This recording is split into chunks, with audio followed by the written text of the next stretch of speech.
We're going to be starting in about 2 minutes.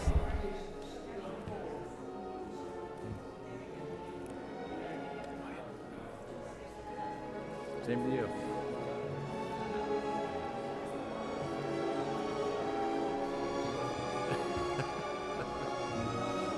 Yeah. I couldn't go all out like Jerry. I kind of did halfway, you know?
Oh, definitely, yeah. Oh, I'm sorry. I'm going to do the 3 continuances first. Yeah, oh, yeah. Yeah, yeah.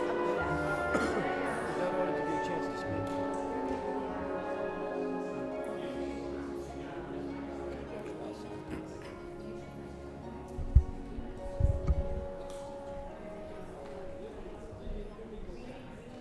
That's a good idea. We can see each other. All right, we're going to start. I want to thank you very much for attending. This is the December 18th, 2006 meeting of the City of Lowell Planning Board.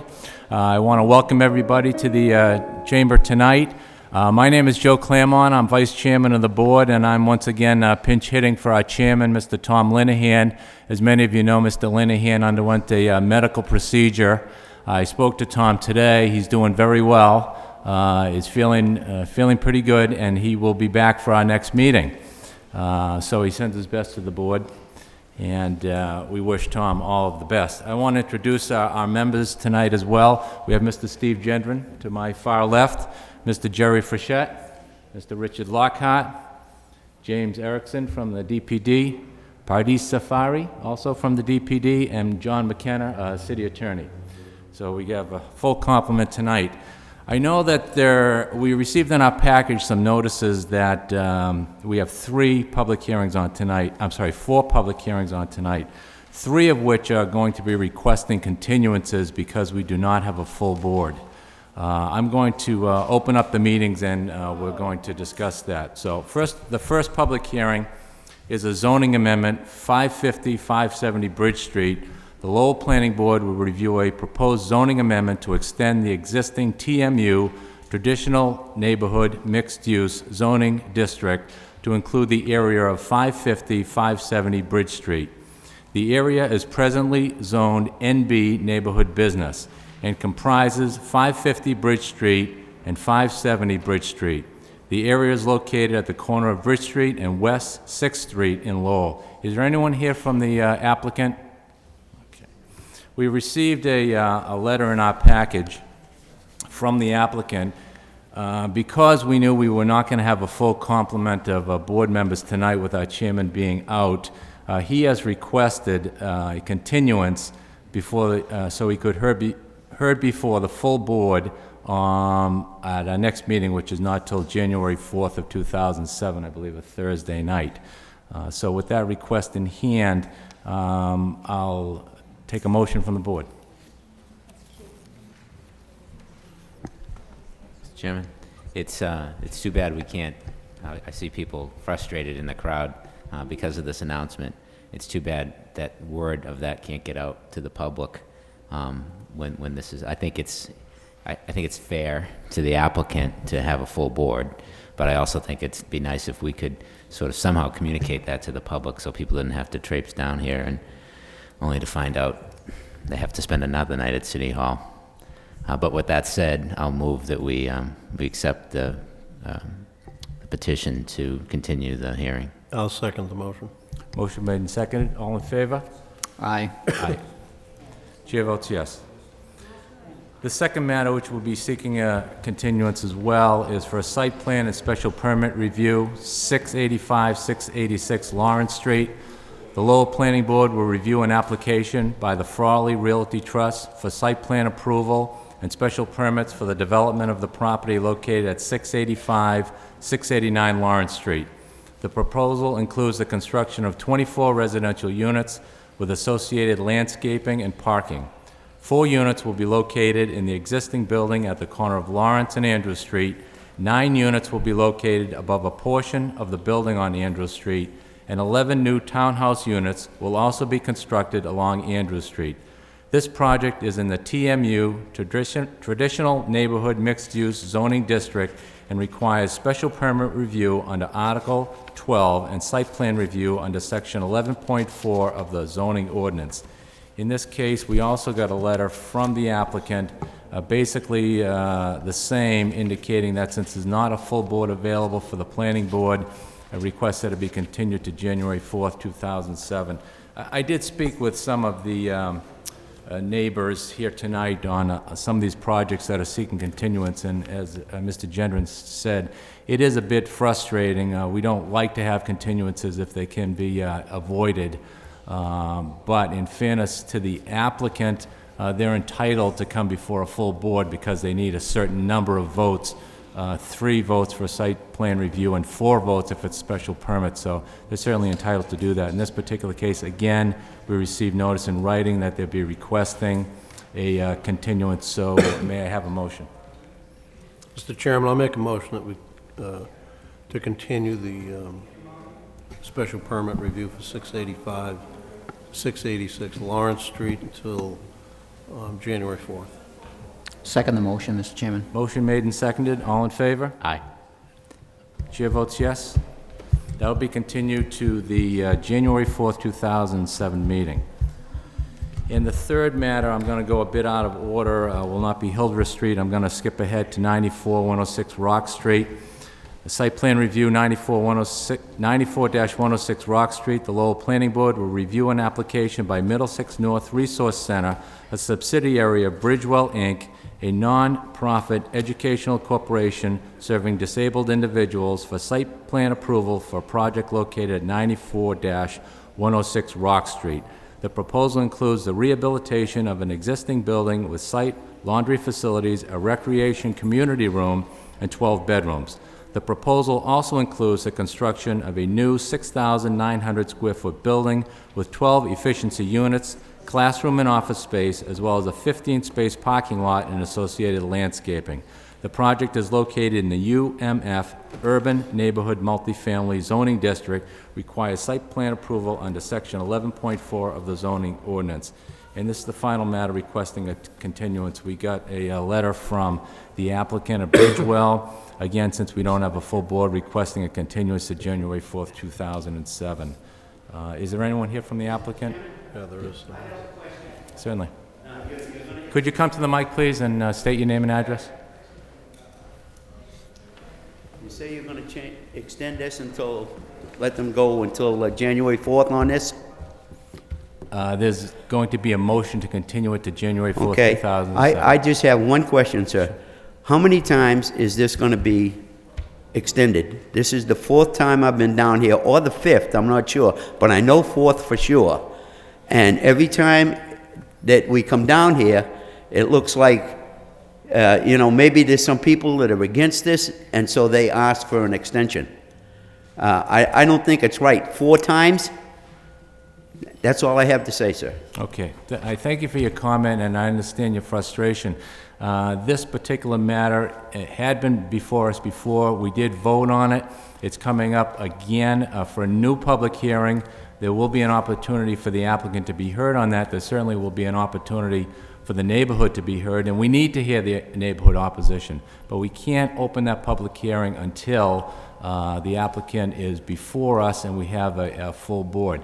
That being said, once the application is filed, there's a deadline that's imposed upon the application. The process can only go a certain amount of time before the matter can be heard. So this is the first continuance that's requested on this particular matter for this particular time. So we feel that it's probably in line to allow that, but we won't allow the privilege to be abused, let's put it that way. Okay, but this is the fourth continuance for the same group of people, even though they come in under a different name each time. I understand that it was before on another application, and that we took some action on it at that time. Unfortunately, it's back before us for the first rehearing, and they're requesting a continuance. So I do thank you for your comments. Okay, and I thank you for the information, sir. May I have a motion? Mr. Chairman, I'd like to make a motion that we continue the site plan review for 94-106 Rock Street to January 4th, 2007. Second that. Motion made and seconded. All in favor? Aye. Chair votes yes. Those three matters that we just referred to, Bridge Street, Lawrence Street, and Rock Street, are all continued to January 4th, 2007. There'll be no additional notice going out, so we would appreciate, mark your calendars and come on back and let us hear you. Next matter on the agenda, site plan and special permit review, 136 Hildreth Street. The Lowell Planning Board will review a revised application by Specialty Home Builders, LLC, for the site plan and special permit review of the development of the property located at 136 Hildreth Street. The revised proposal includes the construction of 4 residential units. The revised site plan also includes 1 new curb opening, parking for 14 vehicles, site utilities, and landscaping on an 11,446 square foot lot. Said revised project is located in a TMF, Traditional Neighborhood Multifamily Zoning District. This project requires site plan approval under Section 11.4 and special permit approval under Article 12 of the Lowell zoning ordinance. Site plan and special permit applications will be heard concurrently for this project. By way of clarification, this project was before this board once before for site plan and special permit review. We did review it, and at that time, the plan was denied by the board. The applicant appealed that plan through the Superior Court, if you can hear me. Bottom line is the applicant won the appeal, and the case has been sent back to us by the Superior Court with instructions that the application be approved. Now, that being said, we're going to hear the application.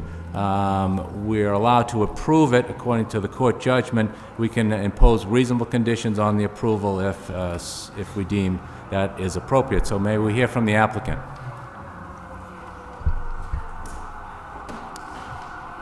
Good morning, sir. Thank you. Or evening, rather. We have submitted all of the applications through the planning board. I believe the board has a copy. I don't know that we have any additional information to present at this time. Although Attorney McKenna did request that we provide you with artistic renderings of the project that had previously been provided to the board. I'm just providing a backup copy of those. Thank you. And could I have your name and address, please? Scott Owens.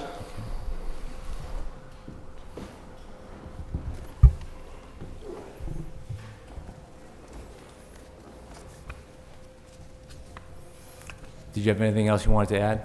No, I don't, Mr. Chairman. Is there anyone else that wishes to speak in favor of this application?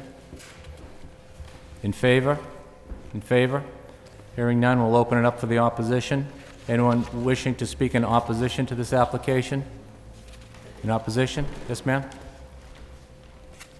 Thank you. It's Regina Fatacanti, 169 Bunker Hill Ave. Thank I you. am the direct abutter to 136 Hildreth Street. I have several issues I'd like to bring up to the board this evening. Thank you, gentlemen, for allowing me to be here. The first issue I would like to bring up is the height problem of this dwelling. If you come to see my neighborhood, you will see that everybody has a ranch-style house.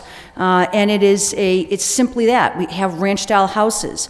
This dwelling will be directly across the street from my home, which is a single-family ranch-style house. And the front of this building will be about 50 feet tall, facing my ranch-style house. Nothing in the neighborhood is comparable to this whatsoever.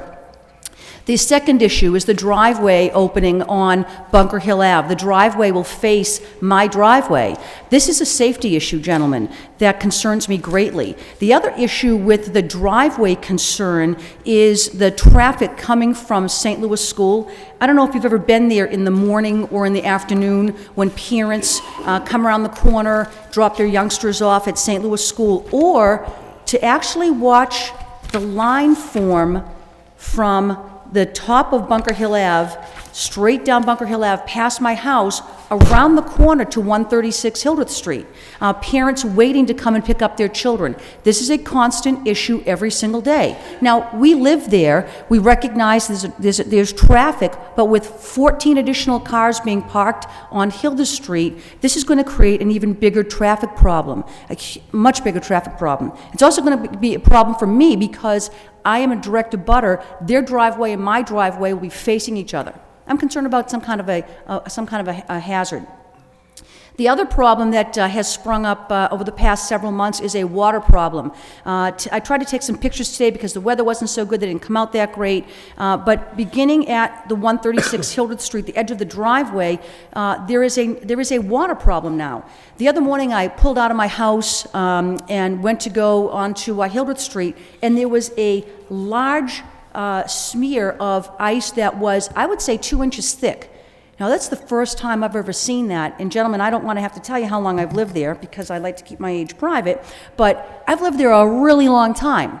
And this is the first time I've actually seen evidence of a water problem emanating from the Hildreth Street property, coming straight down Hildreth, crossing right over Bunker Hill Ave, and going straight down the Bunker Hill Ave area, straight down the sidewalk area. I also want to discuss the state of the current property. When I moved back a couple of months ago, I was very pleased to move back to my neighborhood. I've never left Centerville. If I did, I probably wouldn't be able to find my way around.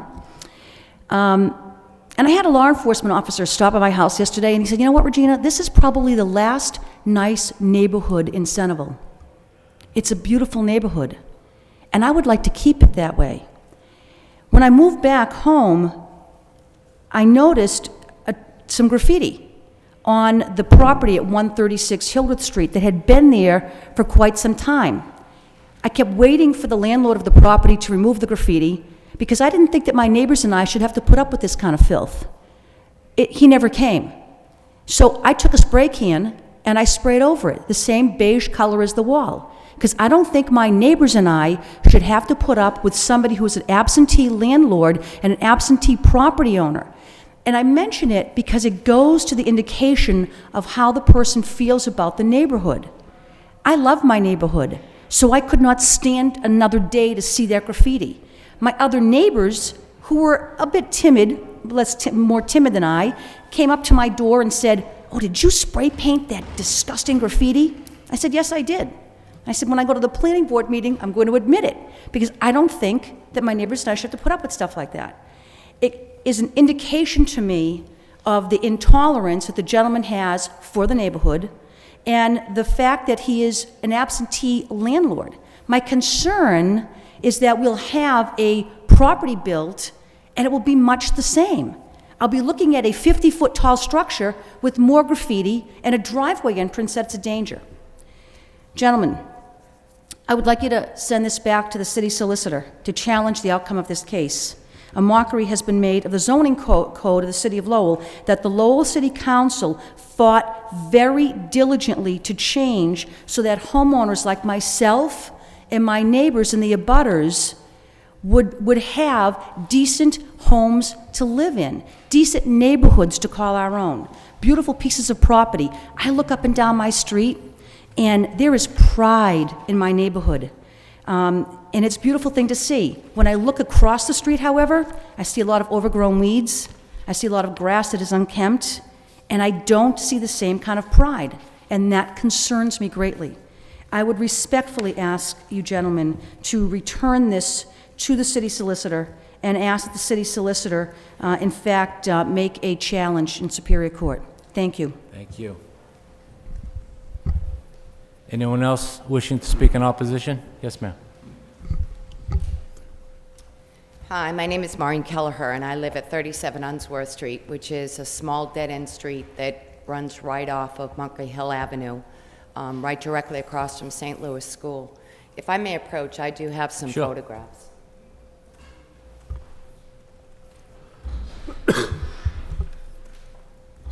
Thank you.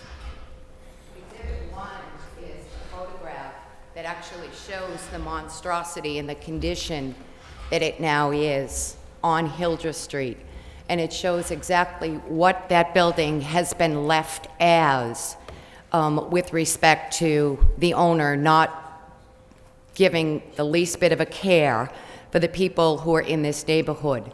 The other exhibits, in fact, are photographs taken that show the character of the neighborhood as it exists.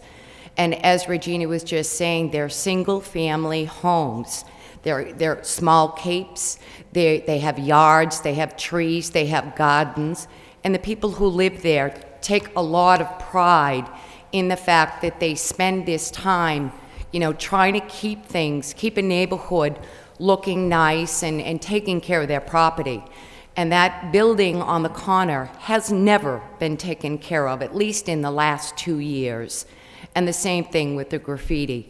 The zoning changes, when they were made here in the city, Hildreth Street was one of the precipitating factors, because directly across from where Bunker Hill runs into Hildreth Street, they slipped under the radar this monstrosity of a condominium complex that they slid in so that the condos don't even face the street because there wasn't enough room.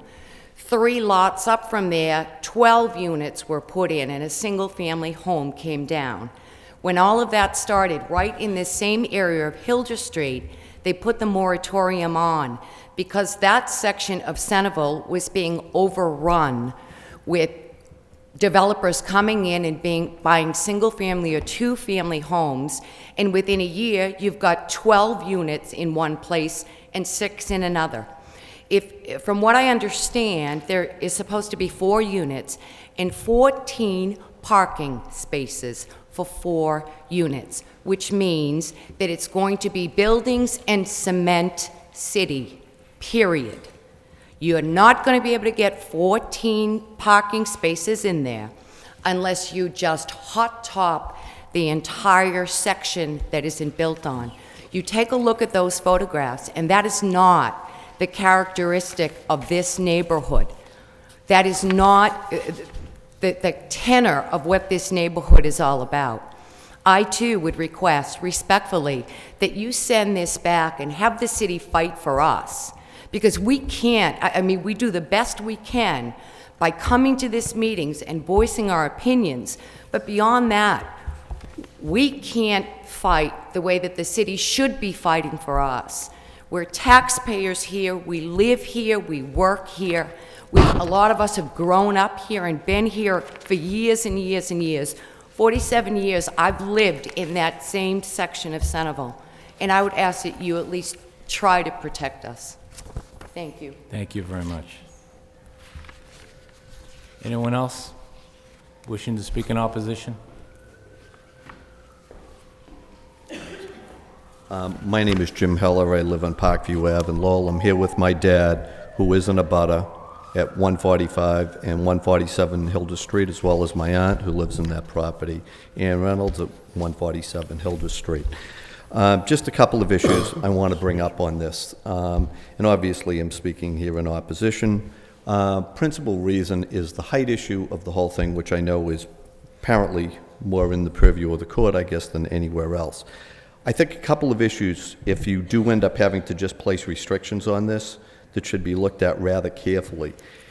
And the main thing that concerns me is the height of a large portion of the lot over and above the level of the street. And I think probably the pictures that you have actually present that rather accurately, that the height of the land that's going to be built on top of, and from what I saw of the plans that were previously submitted, this isn't going to go into the ground at all. So you're going to be starting with the building at the back of the lot about 10 feet above the level of the street. Roughly, it might be 9, it might be 11, but roughly 10 feet. That, if I remember correctly, the height of the building is going to be around 38 feet, so you will have something that the peak of the roof will be about 48 feet above the street level. So to the extent that you can restrict this, I think it would be, at a minimum, appreciated and necessary. The other thing is, where the driveway is supposedly going to come out onto Bunker Hill Avenue, when you look at the plans for this, you're going to have a driveway that'll be great for sledding, especially if they want to sled right into Regina's garage. It's going to be on a rather steep, I would think, unsafe angle, no matter how you do it, particularly for the unit owners. And with the amount of kids that go up and down Bunker Hill Avenue, headed to the Robinson School, the McAuliffe School, and St. Louis School, it's going to be dangerous, plain and simple, as well as the proximity of the driveway on Hildreth Street to the crosswalk and how close it is to the opening of Richardson Street onto Hildreth. I think that's pretty well obvious, and I think it's well known to law enforcement in Lowell that Richardson Street is, Hildreth Street, for lack of a better word, is practically a speedway, and the amount of accidents at the corner of Homestead Road and Hildreth Street is sort of like a legend with the police department. And there's a house located there that they're routinely weeding cars out of the yard almost as much as those poor people's house at the end of the Lowell Connector.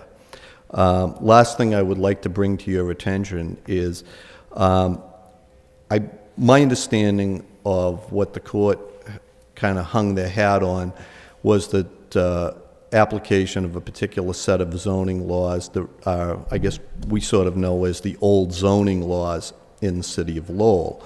To me, that's more of an application, a question of what the appropriate law is, not whether this, not whether these buildings look pretty or not, okay, and whether they're suitable or not.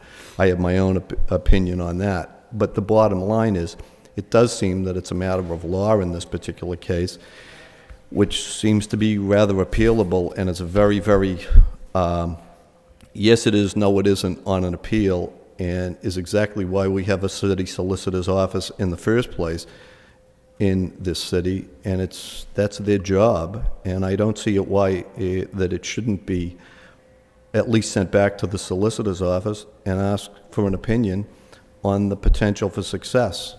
That's why we're paying the taxes, and that's why we've got them there and they're getting the salaries.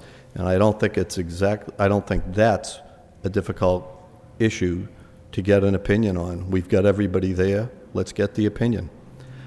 Thank you very much for your time. Thank you.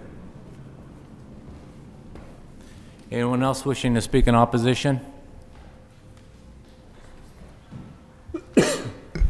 My name is Anne Marie Page. I reside at 26 Fremont Street, Lowell, Mass., and I do own the house with my husband. And I'm the president of the Centerville Neighborhood Action Group, and continuance is not our favorite word. In regards to 136 Hildreth Street, I must say this to you up front. When this project started, this developer did meet with the neighborhood group on more than one occasion. And we are very grateful that it's gone from 14 to 4. Do we want more condos in Hildreth Street? Absolutely, positively not. You could name that, take off Hildreth and name it the condo highway, because that's exactly what it's become. And it was the main reason for starting up all the changes in the zoning. We are very happy with the changes. And I do remember saying, be careful, there are changes coming. So evidently, the court has agreed with the developer. He is going to get his 4 condos, and the city evidently has decided not to appeal it. That's what I've been informed of. So we want you to take a good look at green space, and we want you to take a good look at these parking. Workable 14 parking spaces doesn't look too safe or too workable. We want you to be very careful, and if you should approve it, and you may have been court-ordered to approve it, that there's a contingency in regards to these 14 workable parking spaces in regards to having appropriate off-street parking for guests. So that needs to be looked at, and again, when all the snow does come, where is it going and how is it going there?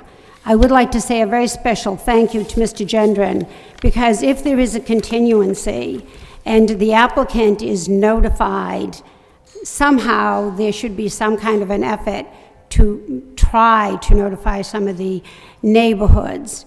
It's an expense to us to also notify neighbors to come down. It happens to be the week before Christmas, and I see all you gentlemen up there, and I'm probably sure all your wives are out doing Christmas things.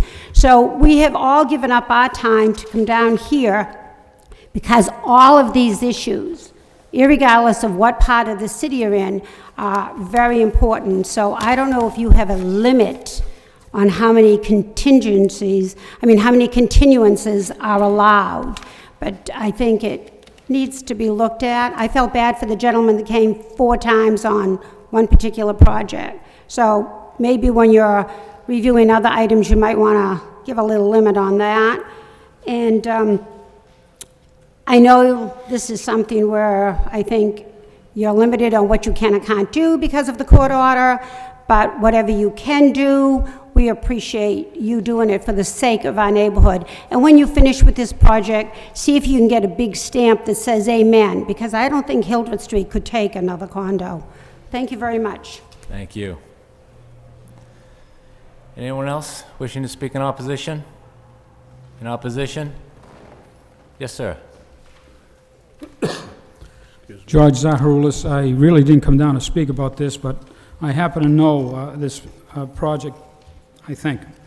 Mr. Chairman, board members, this particular project concerns me very deeply. My understanding that this is a revised set of plans, which to me means that it's a new plan that's come before the board. If that's so, then I think the criteria for special permits should be enumerated, and they haven't done it.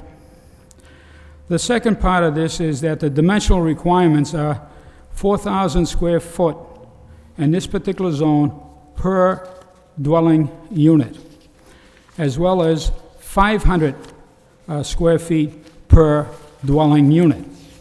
Now, if that's the case, that lot should be able to support at least 2 units very nicely. Whether it's the old zoning or the new zoning, if you start to use the dimensional requirements and you apply them, especially the front yard, rear yard setbacks, I'm sure that to put those buildings on there is going to create an unsightly situation. I too go along with the idea of challenging the court's decision. And I think the ruling of the court, I think one of the questions that should be asked is the court looking at the revised set of plans? Now, if it's looking at the revised set of plans, that's one thing. But if it's looking at the old set of plans, this very clearly indicates that there's going to be another drive onto Hildreth Street. And Hildreth Street is very well traveled, and by having that extra drive is going to create a problem. The other problem that I think should be taken into consideration is that the board made a decision before. One of the purviews of the board, as you well know, is that they have a right to justify what fits into a neighborhood. And if the board has a right to justify what goes into a neighborhood because they are residents of the city, they're concerned with the city, then I don't understand why, legally, there's any question that this project for 4 units shouldn't be turned down. And I don't understand where the judgment came from. I'd like to see that judgment and kind of go over it myself, just for my own edification. But it's wrong. I think by appealing it, it can be corrected, and this project should not go forward. It's only my opinion, but I think they should adhere to the new zoning regulations of 4,000 square foot per unit, plus the 500 square foot per open space. Thank you very much. Thank you, sir. Anyone else wishing to speak in opposition? In opposition? Opposition? That portion of the public hearing is closed. We'll open it up to the board. Before we do, we have Attorney McKenna here with us this evening. He worked on this litigation on behalf of the city of Lowell, and maybe he could just briefly address the basic history and where we are right now. Yes, John McKenna, Assistant City Solicitor. This case was tried before the Superior Court before Judge McEvoy. She entered into facts, the past submissions to the board. There was 3 prior submissions, as Anne Marie Page had stated. Went from 14 units down to 4 units.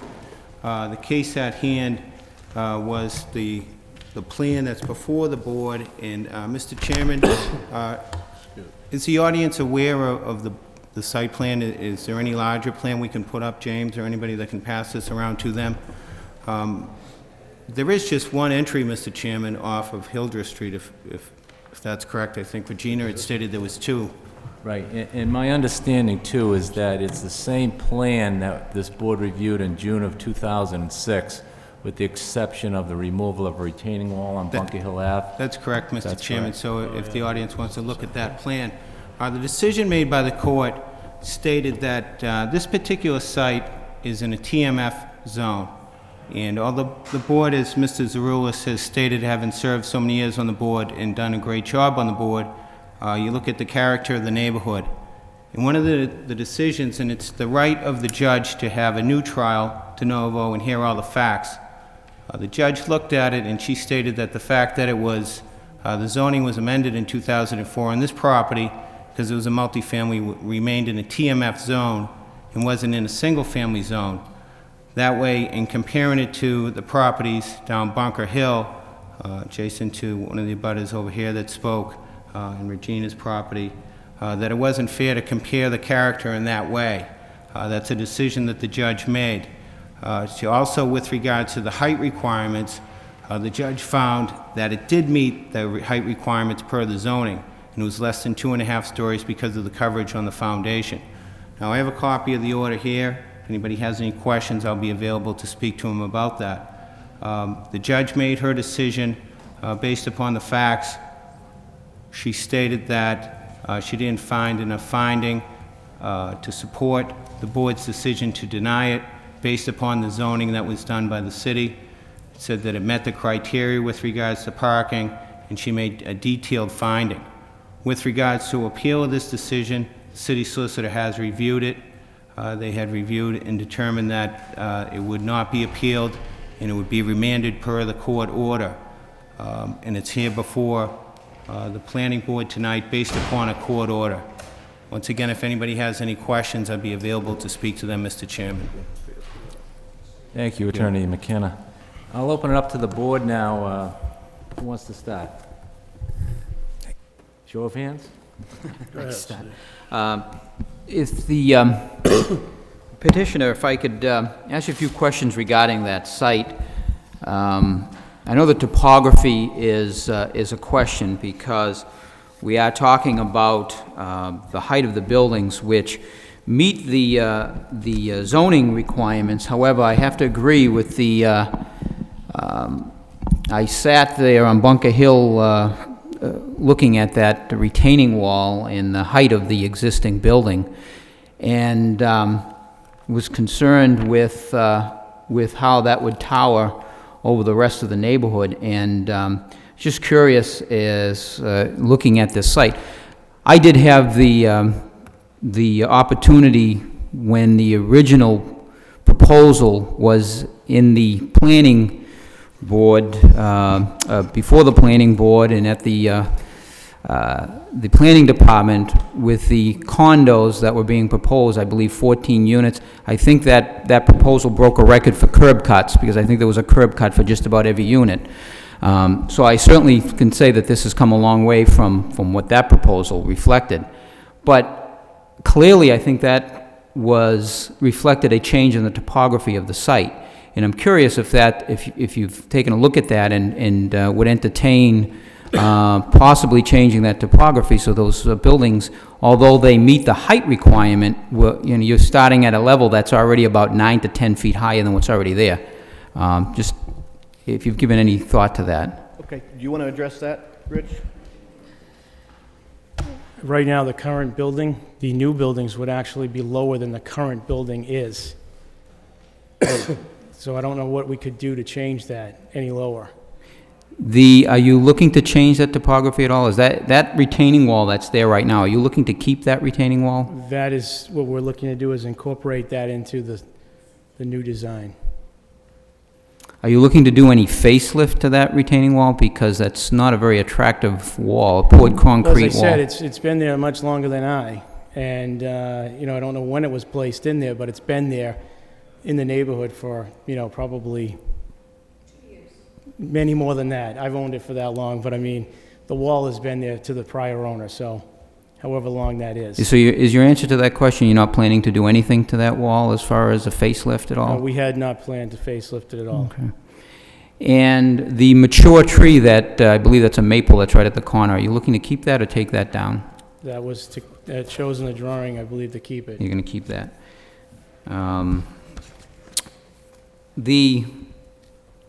Now, on Bunker Hill, just so I'm clear, you do not have an exit out on Bunker Hill, or do you? No exit. No exit, okay. So the only forms of egress on this site is on Hildreth Street? That's correct. Correct. And that comes from many meetings with James and other members of the planning department, as well as comments from, I believe, the engineering department. Traffic engineering, yep. Okay. At the moment, Mr. Chairman, I'd like to obviously reserve some time for further questions. Okay, thanks, Jerry. Steve, any questions? Since I'm a rookie here, I'm kind of interested to hear, you know, your comments, having been involved in this project previously. Fair enough. I'll go to Rich. Yeah, I have a couple of things. The height on what you passed out tonight here, these architectural renderings, there's no dimension on here. How high is it? 32 feet. 32 feet? And do you know how high above, like, street level the property is? So you can just give us a rough idea of the overall height compared to what's around there in terms of buildings? The existing foundation on the building now, the top of foundation, we're, I think, a foot below that on the new buildings. But you don't know what it is from ground level to the top of Well, your it's the property? same as what's currently there. It should be listed on the plan. Should show an elevation on the plan. It does, I think it's 34 Not feet, but it doesn't give a on the reference point. architectural, but on the plan that was resubmitted to the board. James probably has a copy there. Okay, do you know any of the heights of buildings and houses around immediately abutting? They vary greatly. I mean, you know, I think when the judge actually went out to do a site visit, you know, to the neighborhood, that was something that she looked at throughout. And you know, there's a building across the street that's at least tall or taller. Yes, one of the. But what's do you know what the dimension is? I mean, it's easy to say that, but... Well, Well, that's what I'm saying. The You buildings in the hear- neighborhood aren't necessarily available to us without measuring. What the city Well, puts that's on what its I'm getting at. website with the assessing data is number of stories. Right, And there are a right. considerable number of houses in the area that are 2.5 or more stories, which is consistent with the building that's proposed. And looking at heights of buildings in the neighborhood in general, the court looked not just across Bunker Hill Street, but also across Hildreth Street and down Hildreth Street and down Bunker Hill Yeah, Street. no, I understand that. I read it. Yeah. Took a larger sample than just a one-block area that some people are trying to characterize as the neighborhood. It's a great variety of building heights, which is the point that we made with the court. It's a neighborhood with lots of variety, and 4 units is not inconsistent with the neighborhood with the type of variety that this area has. We were All right, looking but to... you cannot supply us with an actual dimension of any of those abutting buildings? Well, no, we can't. And the neighbors that have can't. presented their case, We're not willing to trespass to take measurements. No, I'm just asking. the neighbors that have presented their case as well in opposition have stated, I think, as much as 50 feet. You know, that's, again, grossly overestimated. I'm just trying to get a fair comparison for the neighbors Absolutely. that are here so that we can, everybody brought up the height of the buildings as an issue. I'm just trying to clarify it. Except nobody's measured it except for me. Okay, well, I think we've covered that. How are you handling your trash? You don't show a dumpster or anything on here that, how do you propose to handle that? They were going to be they were going to be receptacles that were going to be kept within inside the buildings so that a dumpster wouldn't be on site, so that it wouldn't collect either, other issues with people dumping things in or animals or anything like that. And it would be picked up by a service. All right, so it'll just be regular trash pickup? Yep. All right. Do you plan any decks or patios on these units? We did talk about that quite extensively in the meetings with the planning department, and we were looking to do patios on, I think, all units. On Steps, the what? steps Sorry. down from you see a side elevation, they had steps down from the sliders, and they were going onto a patio. Is it on the drawings that we have? I didn't really It notice. should be. It's not on the plot plan that we have. I see, sorry to interrupt, Rich. The No, that's fine. the That's fine. architectural renderings that you submitted indicate deck/patio off of the kitchen living room area. That's what you're referring to? Yes. Yeah. Are these above ground or on the ground? The patios are on ground. Okay. But it's not shown on the plot plan, I guess. All right, I'd just like to make a comment about the neighborhood character issue here. And all due respect to the judge in this case and the decision she made, I don't think there are any better people to judge what's good for the neighborhood in terms of its character than the people that live there. And I'm in that regard, I'm opposed to what, I don't agree with what her final assessment here regarding that. It just doesn't add too much to the neighborhood. That's all I have. All right, thanks, Rich. Just a few comments. And if anybody is interested in the full court decision, there's a 15-page decision, Specialty Home Builders versus George Saroulis et al. Sorry to name you by name, George, but It's right here. you're one of our guys. One of the major focuses that was brought to our attention was the height. Unfortunately, I think the judge specifically referred to our decision as it relates to the height. And if I could paraphrase her decision, basically indicated that we couldn't consider the height on this particular project because it fit the criteria, and the judge found that our decision was based on a legally untenable ground as it related to the height issue only.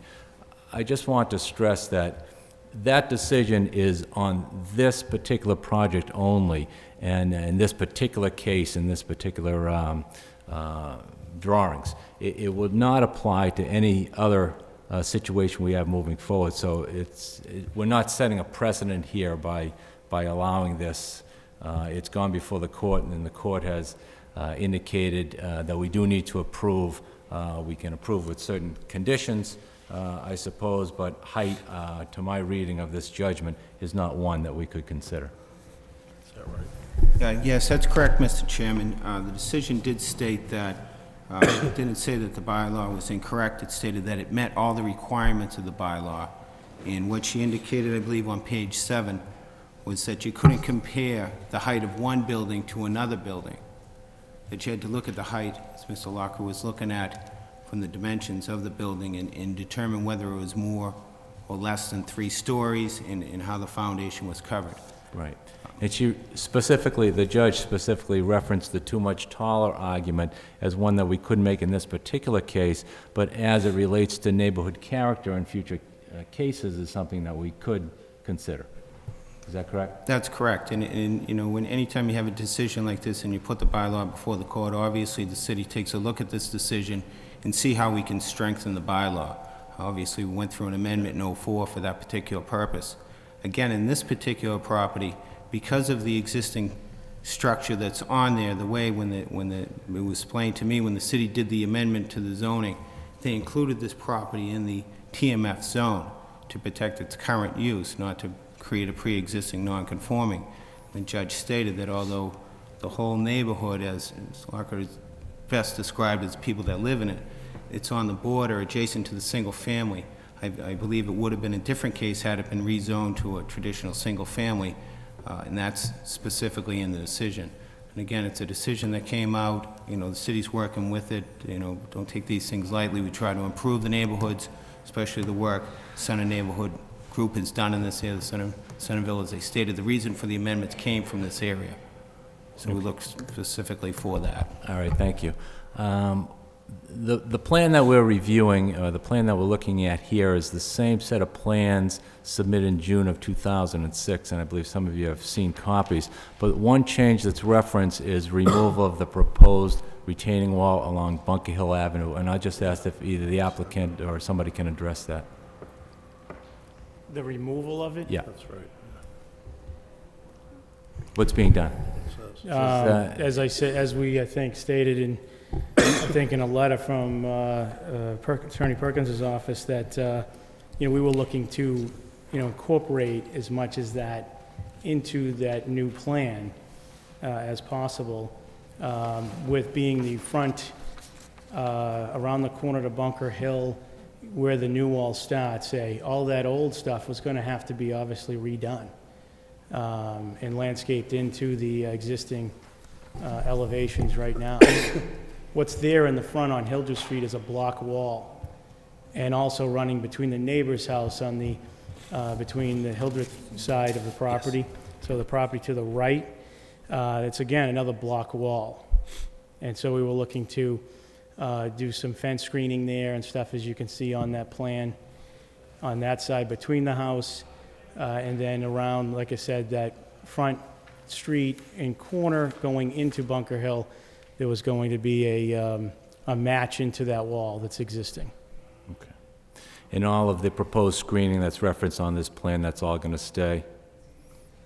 Yes. Okay. We also, I think, with the planning department's recommendations and, during some of the meetings, the building that sits facing Bunker Hill is a smaller sized building than the one up front on Hildreth. Was done to, again, try to incorporate some of the things that the neighbors and other people have, stated at different meetings of that section of the neighborhood. So to keep that building to somewhat fit, into what's existing. All right. We do appreciate you submitting the architectural drawings. I know you're not absolutely required for this project to do so, but it's helpful to us to see that.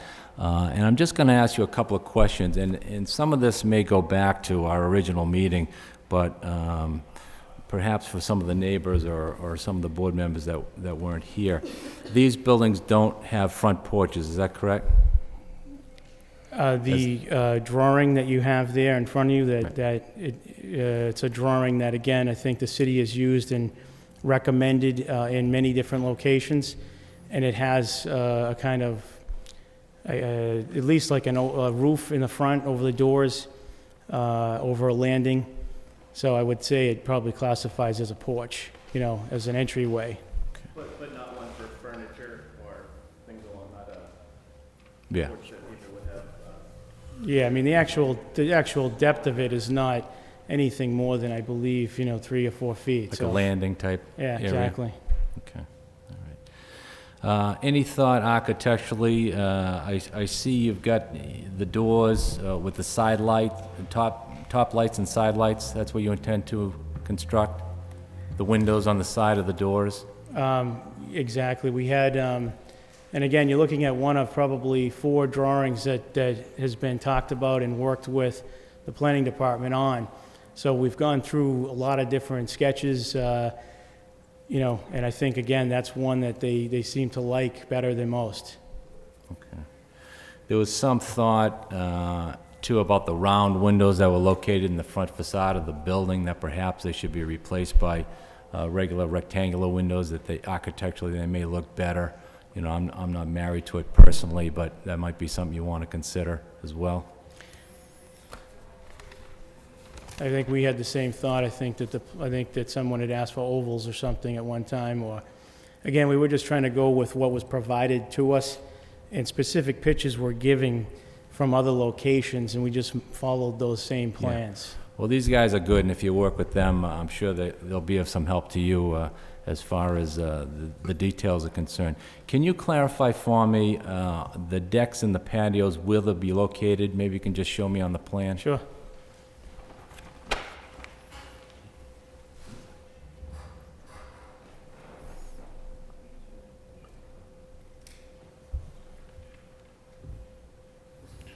All right, so that, he's indicating the area that's off to the left and right of the building, and the area that's off to the top and bottom of this building would be the deck area, the patio area. So it wouldn't interfere with any of the parking here. Nothing over on the driveway. And this is basically green space. All over there. Thank you.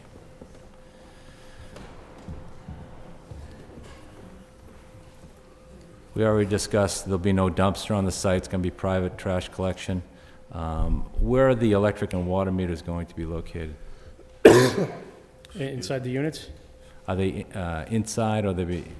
No, I'm talking about the The outside face- meters. We did discuss that briefly, and I believe that was going to be at one of the ends of the building with like a shed roof, covering everything so that it's out of sight. It's preferable if they're not visible from the street. Now, do you have a fence going in for screening as well? In between where the driveway is to the right of the driveway, Yeah. between that house and our driveway, there is. Okay. And what type of a fence are you proposing? There was one similar in the neighborhood, I think, one house away. It was like a white vinyl, a privacy-type fence. And the height of the fence? Standard 6 feet. Will you need, for an easement for the city to access the drainage system? Have you discussed that with the city engineer? Pretty sure that all that stuff was covered under with our engineer.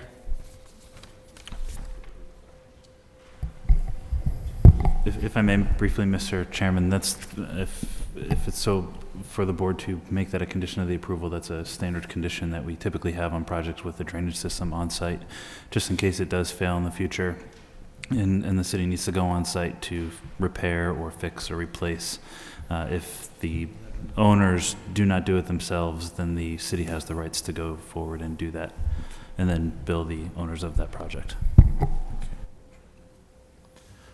All right, I think that's all the questions I have, unless any board members have additional. Steve? Yeah, thank you, Mr. Chairman. I had a couple of questions. I wanted to talk about the parking a little bit. 14 parking spaces, is that right? On that plan that you're looking at, 14 spots? I believe so. Is that like 7 in front of each unit? Is that how that works? Each one is, I believe, shows on the plan where they actually are in relation to each unit. So I can count 8. If I'm looking at the right lines, it's kind of hard to read. Do you want to come show me? You also have, like I said, you have inside units too, inside the garage, so you may not be counting those. Okay. And where would the garages be located? Back sides of the building, The back side of the building. where the driveway comes into them. It's underneath. Oh, it's garage is under. Oh, underneath. Gotcha. So you have to, can you come over here and just show me how you get into that garage? Again, there's more than enough space that we could actually eliminate something. But again, with the other meetings that the neighborhood had, they really wanted to have visitor parking, so that's where we added, the additional. Okay. But these, this is again coming in here, so you're going into the garages here for these units. Okay, so this is the back side here. Exactly. And this is Bunker Hill? This is Bunker Hill, Hildreth, and then these are the back here. Okay. So it's all underneath? And then, We got parking underneath and then as well in front, so you enter this way? yes. And then you park in front of the garage? Is that That's correct. So you're counting spaces underneath and then spaces directly in front of the garage where you That's park? correct. And we could actually eliminate those and still meet all the, requirements.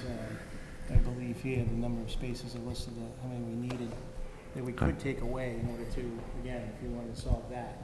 But I think everyone agreed that it was better to have more on-sites that there would be parking on the street.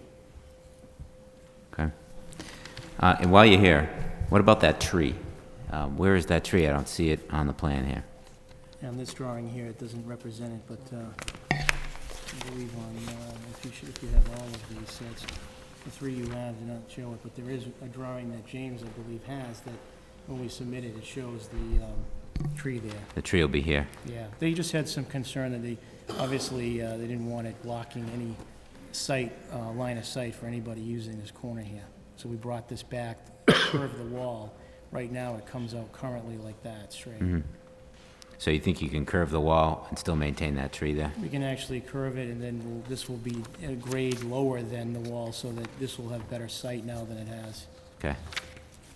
And you might as well stay here. So the height, you said that it was 32 feet high? Yes. And it's probably 9 or 10 feet off the road level, the ground level of the lot right now is 9 or 10 feet off the road level. Is that true? From this elevation to the, say the current foundation, which is in this area here. Right. I believe it's 7 or 8 feet. Okay. To the top of the foundation. Okay. So we're talking about 40 feet height off the road level, roughly. If you count from the basement, bottom of grade, bottom of the basement where you pull in here. I just mean if I'm standing in the street, I'm looking at a structure that's 40 feet above me. Yeah, you could be, yes, it could be. Okay. From the street, yep. Okay. I mean, again, the top of the building will only be 32. Right, So but you know what I'm saying. If you're actually standing in the street, you're only going to be looking at the top of the building, maximum of 32. You have 8, like I said, into the ground. Right, but if the concern of the neighbors is the height of the structure from their perspective, and they're not going to be standing in the yard of the dwelling, they're going to be standing on the street level or across the street or wherever it might be, and for them, it's going to be like a 40-foot structure. Well, again, it doesn't change the fact that the building height, the maximum height of that roof will be 32. Fair enough. So I don't think it can grow to 40. It may seem, or it may. Well, you see what I'm saying, don't you? Don't you see what I'm saying? I definitely. If you stand on that table, you're going to look like you're 10 feet tall to me. And it's If you stand right there, you look like you're about 5'7". Is that right? Close. Okay. All right, fair enough. You can go back now. So I'm sensitive to the concerns of the neighbors. I think, that's what this is all about. People, in a city like Lowell, people like this who come to these meetings and fight for their neighborhoods, that's what we need in this city. Otherwise, we're going to become condo city, and nobody will want to live here anymore. Nobody who wants to raise a family and have a yard and have a neighborhood. I was up there Saturday, and I walked around the neighborhood, and it is. Hadn't been up there in a while. And it is a very nice neighborhood. Bunker Hill Ave is still a beautiful neighborhood. Everybody keeps their houses nice. These houses, I must say, stood out in the fact that the yards were not kept as well, which I'm sure is a concern of the neighborhood as well. And the other thing that concerns me about this whole situation is this court order. I mean, we're coming down here, as somebody mentioned, on, a Monday night before Christmas, spending our time when we could be out doing our shopping. My wife still doesn't have her gift yet. And, and the decisions the decisions that we make here moot. Do they just go to some court and the court says, oh, they're wrong. They didn't know what they were talking about. So I'm just going to change this. I mean, is that the way this works? Well, I'm asking you, Mr. Solicitor. Yes, John McKenna, Mr. Gendron. Okay. Well, obviously, it goes through a process. This particular proposal has been to this board 3 times with the revised plan, so actually 4, and they were denied each time. Once you're denied, you have due process to appeal the decision of the board, certain criteria that the judge looks at to determine whether or not the decision is founded on the evidence presented to them. Her decision is a 15-page long decision. Do we agree with it? Obviously, we would like to have the decision upheld. We again work with the courts to look at this decision, see how we can improve our bylaws. As you have stated, when you're standing in the street and looking up to a structure that's 40 feet above you, it is in fact 40 feet above you. Our bylaws say that it's 32 feet because they go by where it covers the foundation, and obviously you have that. So maybe that's an area to look at. Another area the judge looked at was how the property was rezoned. And it was recently rezoned in December of '04. And when they did the rezoning, they included this property into a multifamily zone rather than a single-family zone. And that's an area where I think whenever you have the opportunity to rezone an area, you need to look at it and be specific on how you rezone it. So to answer your question, as you know, certainly it's not a moot issue. Certainly it's not a rubber stamp. Anytime these people come before the planning board, everything has its process. This gentleman has been here for I don't know how many years, longer than I have been here, and presenting a plan that's been worked at and went from 14 units to 4 units. And he's trying to get a property that is dilapidated because it's been in the courts for so long and get it rebuilt. Having said that, the city, especially, you know, as you know, when you sat in city council in the 90s, zoning in the neighborhoods, you were excellent with the neighborhood issues, as these committees have been. We try to work as hard as we can. We expressed that to the judge. We also, there was a site walk performed where the judge went out and viewed that. She stood down there and looked up. But again, you're limited to what you have before you. You have the decision. It said that the properties were too much, or the height was an issue. The judge looked to our zoning ordinance to see what it said, and she said that it must meet the height ordinance. She went and she looked at how they rezoned it. And unfortunately, all the neighbors from the single-family side, the other side of Hildreth Street, it's right on the edge of that zoning district. So hopefully he develops it appropriately. Before this board is a compromise plan, which the judges remanded here in order to be approved for a 4-unit townhouse.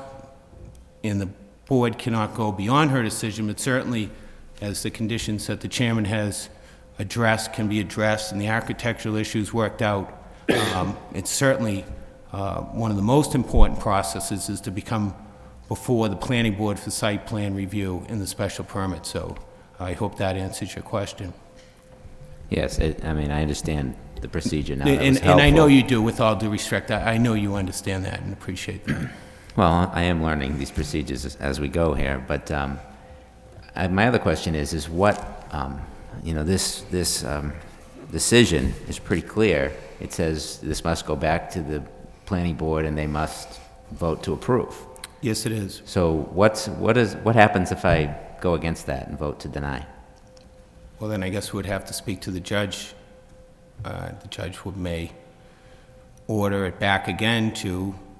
What happens to me? Did they come to my house with the cruiser and throw the cuffs on me, or what happens? Very possible. To be quite honest with you, you know, may be held in contempt. Mm-hmm. So what other options are there? Don't let that stop you. Yeah, that's how I want to spend my I'm sure you'll be a Christmas quick learner in on this the board, llama. Mr. Jenner, and a very quick learner. So, another option that was brought up tonight is the possibility of appeal. Is that a realistic possibility? Could we say tonight we'd like the city to go appeal this decision? The decision came down, it was reviewed by the city solicitor, the planning department. You have a 60-day right to reconsideration, and then I believe it's a 90-day appeal period. I don't believe it can be appealed at this point. I think that the city solicitor reviewed the decision, and with the planning department, hopefully we can work with this decision, learn from this decision, and help to address the issues of the city.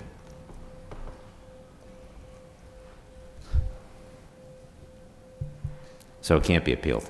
I'll check that again with the city solicitor. I don't believe at this point it can, but I'll check the statute of limitations on that.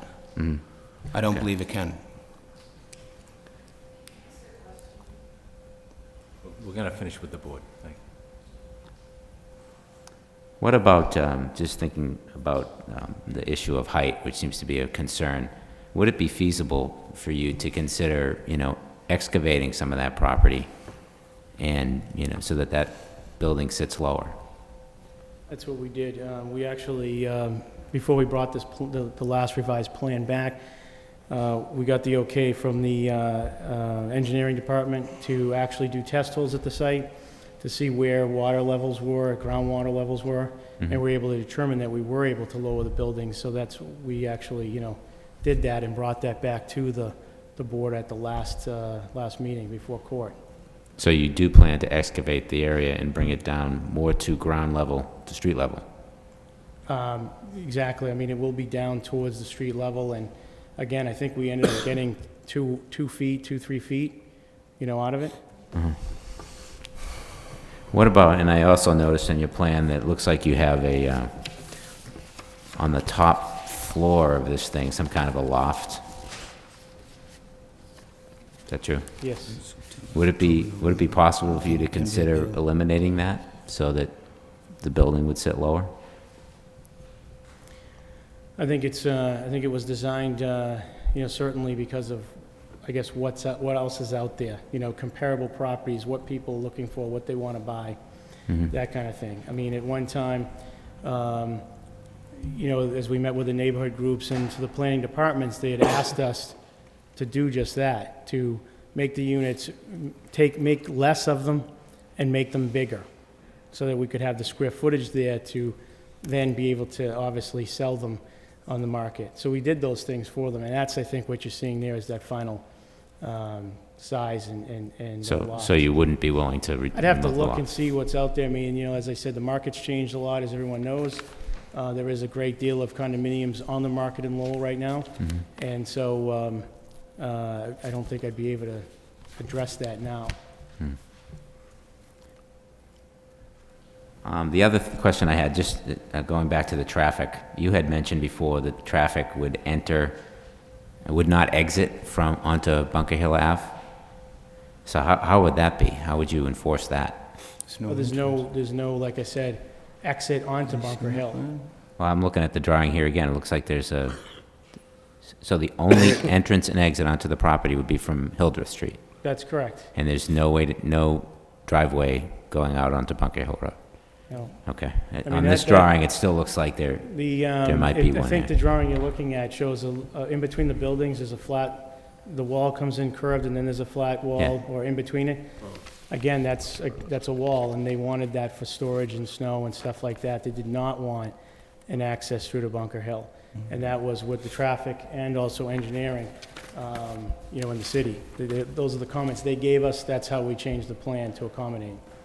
All right, that's all the questions I have, Mr. Chairman. All right, thank you very much. Anything else? Mr. Chairman, I need a clarification because I specifically asked you about the topography of the site, and then I think I just heard you say you were going to change the topography, but you're going to incorporate the wall. So if you could clarify that for me, because I personally find the wall to be very unsightly, and I'm hoping you're amenable, because if you're not, I'm planning to make it a condition anyways to beautify that wall. But I'm concerned, I need to understand what's happening with that, with the wall and with the site.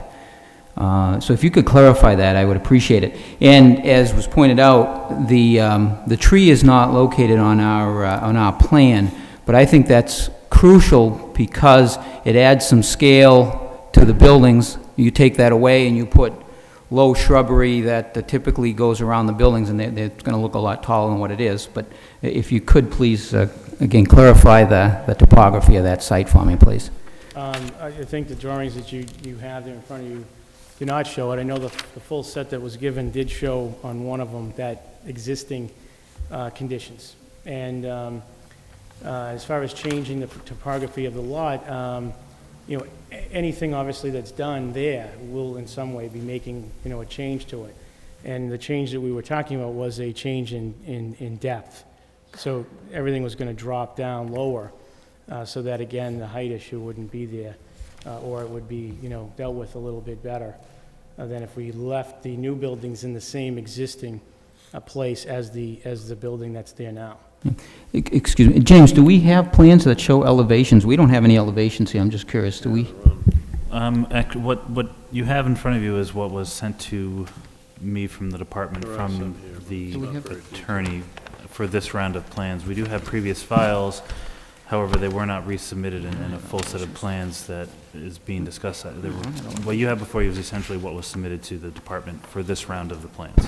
We may have previous files that do show the existing conditions, and if the board would like to see those, I can try to dig those files up. I do not have them in my possession, which is why they're not in front of the board tonight. So unfortunately, what you have before you is what I have as well.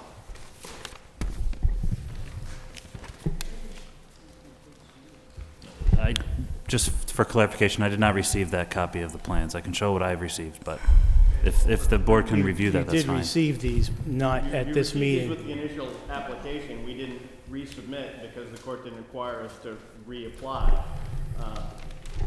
But I'd be glad to share the existing conditions plan with the board once again. Sure, why don't you bring it up? Mr. Chairman, if I may, just for clarification for Commissioner, the board has required what was submitted the last time to the board to be resubmitted again for review. So all the proposals, as you know, Mr. Claremont, going through the landscaping, not cutting of the trees, lowering of the height of the property to a groundwater level that's acceptable to the engineers, is all resubmitted at this time. So that the files, if they need any additional information, is in James's files, and we can retrieve them for you.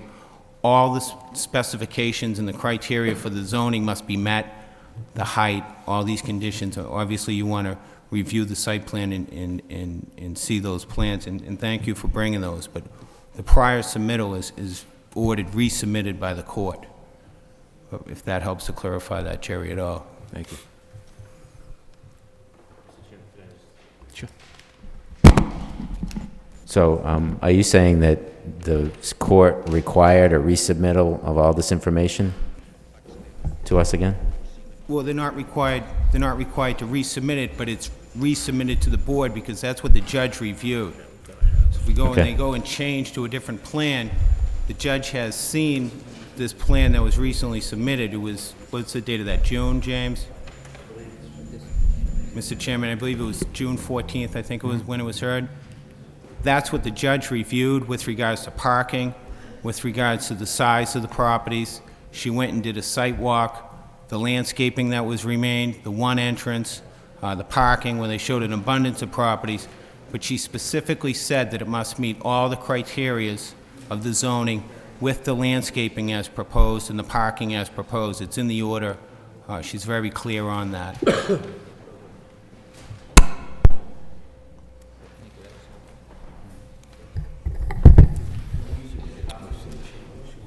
No, I don't want to look at it now. If I may, Mr. Chairman, briefly. It's got to be resubmitted. Mr. Chairman, if I may, if it so pleases the board and the applicant, I'd just like to have maybe a final, whatever the final set of plans that they're assuming is the correct set of plans to just be resubmitted to the planning department, because there must have been some miscommunication here. And I just wanted to just throw that out there as a possible consideration for the board. Right. I think there was some more detailed plans that probably, that we looked at the first time around that weren't resubmitted. What was resubmitted was the scaled down version of what we had earlier. Can I look at what?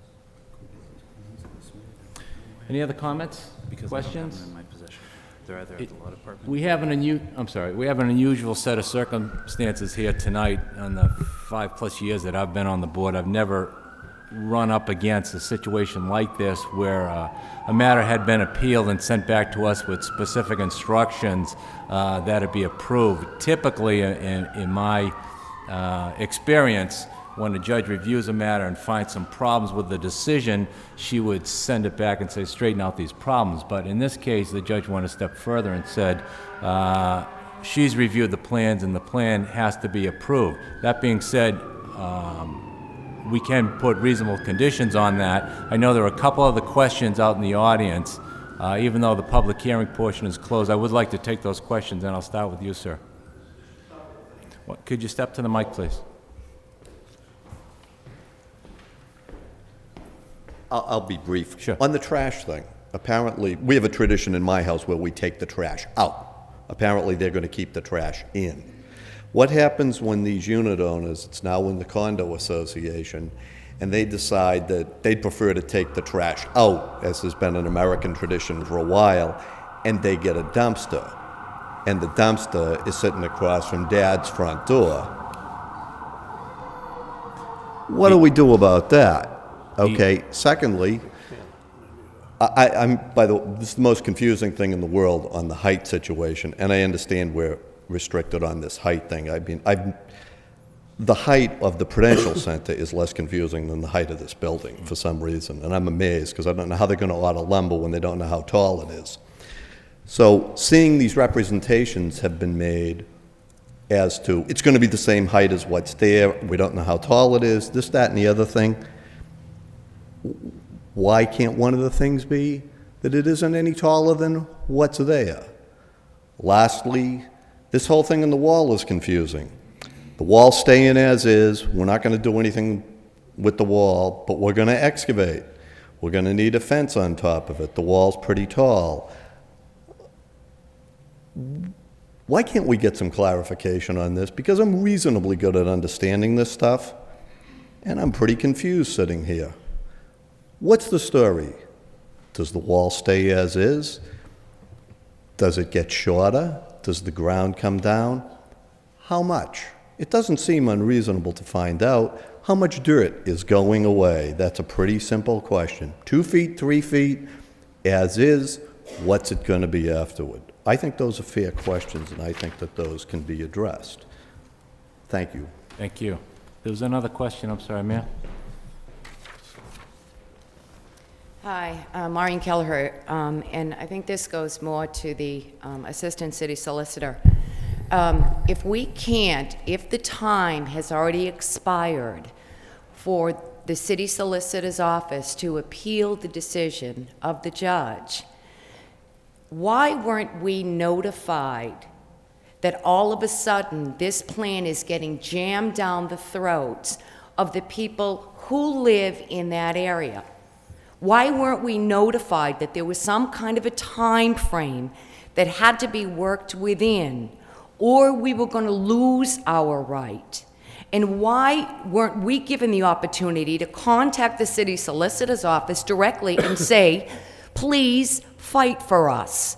Please take every single line of Judge McAvoy's decision and pull out everything and anything that you can.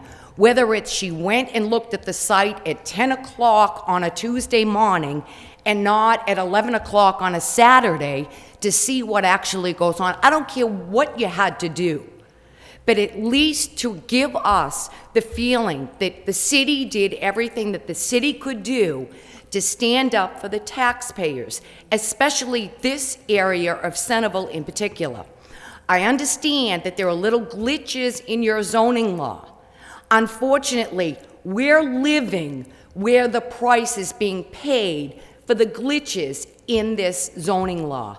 I would ask that the board at least find out whether or not there is anything that can be done through the City Solicitor's Office to challenge this ruling, because it isn't fair that a judge who doesn't live in Centerville takes a walk around and makes a decision, and there's no input from the people who are actually living there.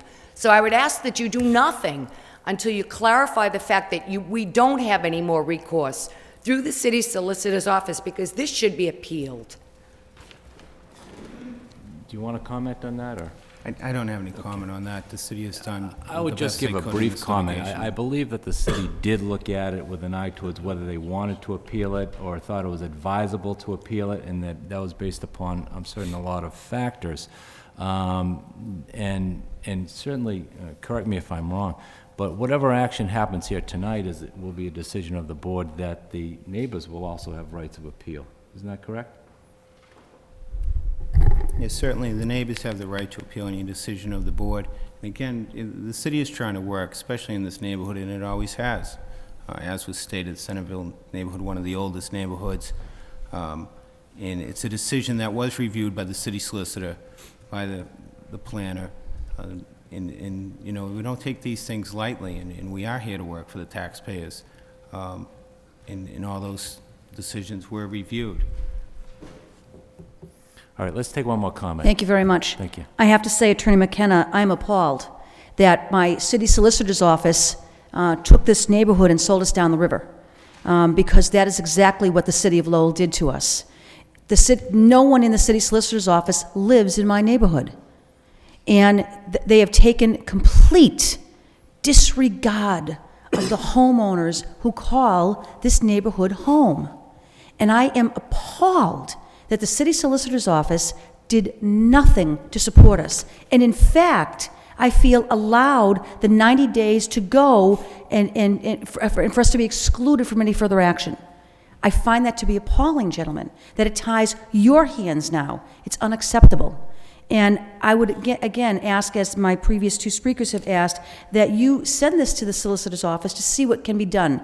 I refuse to accept being sold down the river by my own city. I find it appalling. Thank you. Mr. Chairman? Absolutely, let's have a word from you. May I make Yeah, some? sure. First of all, I'd just like to say that Mr. Colangelo is a taxpayer too. He owns the property at 136 Hildreth Street, and he pays taxes on it. And like these folks are entitled to the board's representation in protecting their rights, Mr. Colangelo is entitled to the board's representation in protecting his rights. And the allegations that the solicitor's office did something that they shouldn't have done, Mr. McKenna and I spent a considerable part of a day in court hashing this out with the judge, presenting all of the evidence, and the solicitor was right there to present the city's case on these people's behalf, and we presented our case on Mr. Colangelo's behalf, and the chips fell where they may. So, I mean, that's about the extent of what I wanted to say additionally. Thank you. And in fairness to the office of the city solicitor, a lot has to go into the decision as to whether to appeal or not. A judge's decision is not lightly appealed, and it's not lightly overturned. They have to be found to be clearly erroneous as a matter of law. We may not agree with the judge's decision, but clearly she spent a lot of time looking it over and issued a 15-page decision on each and every point. While I may not personally agree with the decision, it was fairly litigated, I believe, on both sides, and the decision, I think, speaks to that because of the detail that's in the decision. So we may not be happy with it as it stands, but it was fairly tried by the office of the city solicitor. I know they did consider whether or not to appeal. A lot has to go into that decision, and it's not just a matter of selling the neighborhood down the river. Again, I'm speaking from my own personal observations, but whether there's an opportunity to overturn a judge's decision in the appellate court. Not an easy thing to do, but that's just my personal observation. Any other comments from the board? Mr. Chairman, just if I may, and I do know as a result, and I believe it was as a result of this, there were some revisions to the neighborhood character special permit requirement that further defines neighborhood character, and I think that was one of the challenges here, is trying to define neighborhood character and having to be able to articulate that in a decision as it relates to the zoning code. And since this time, there has been a revision to the zoning code regarding the neighborhood character special permit and how to address that going forward.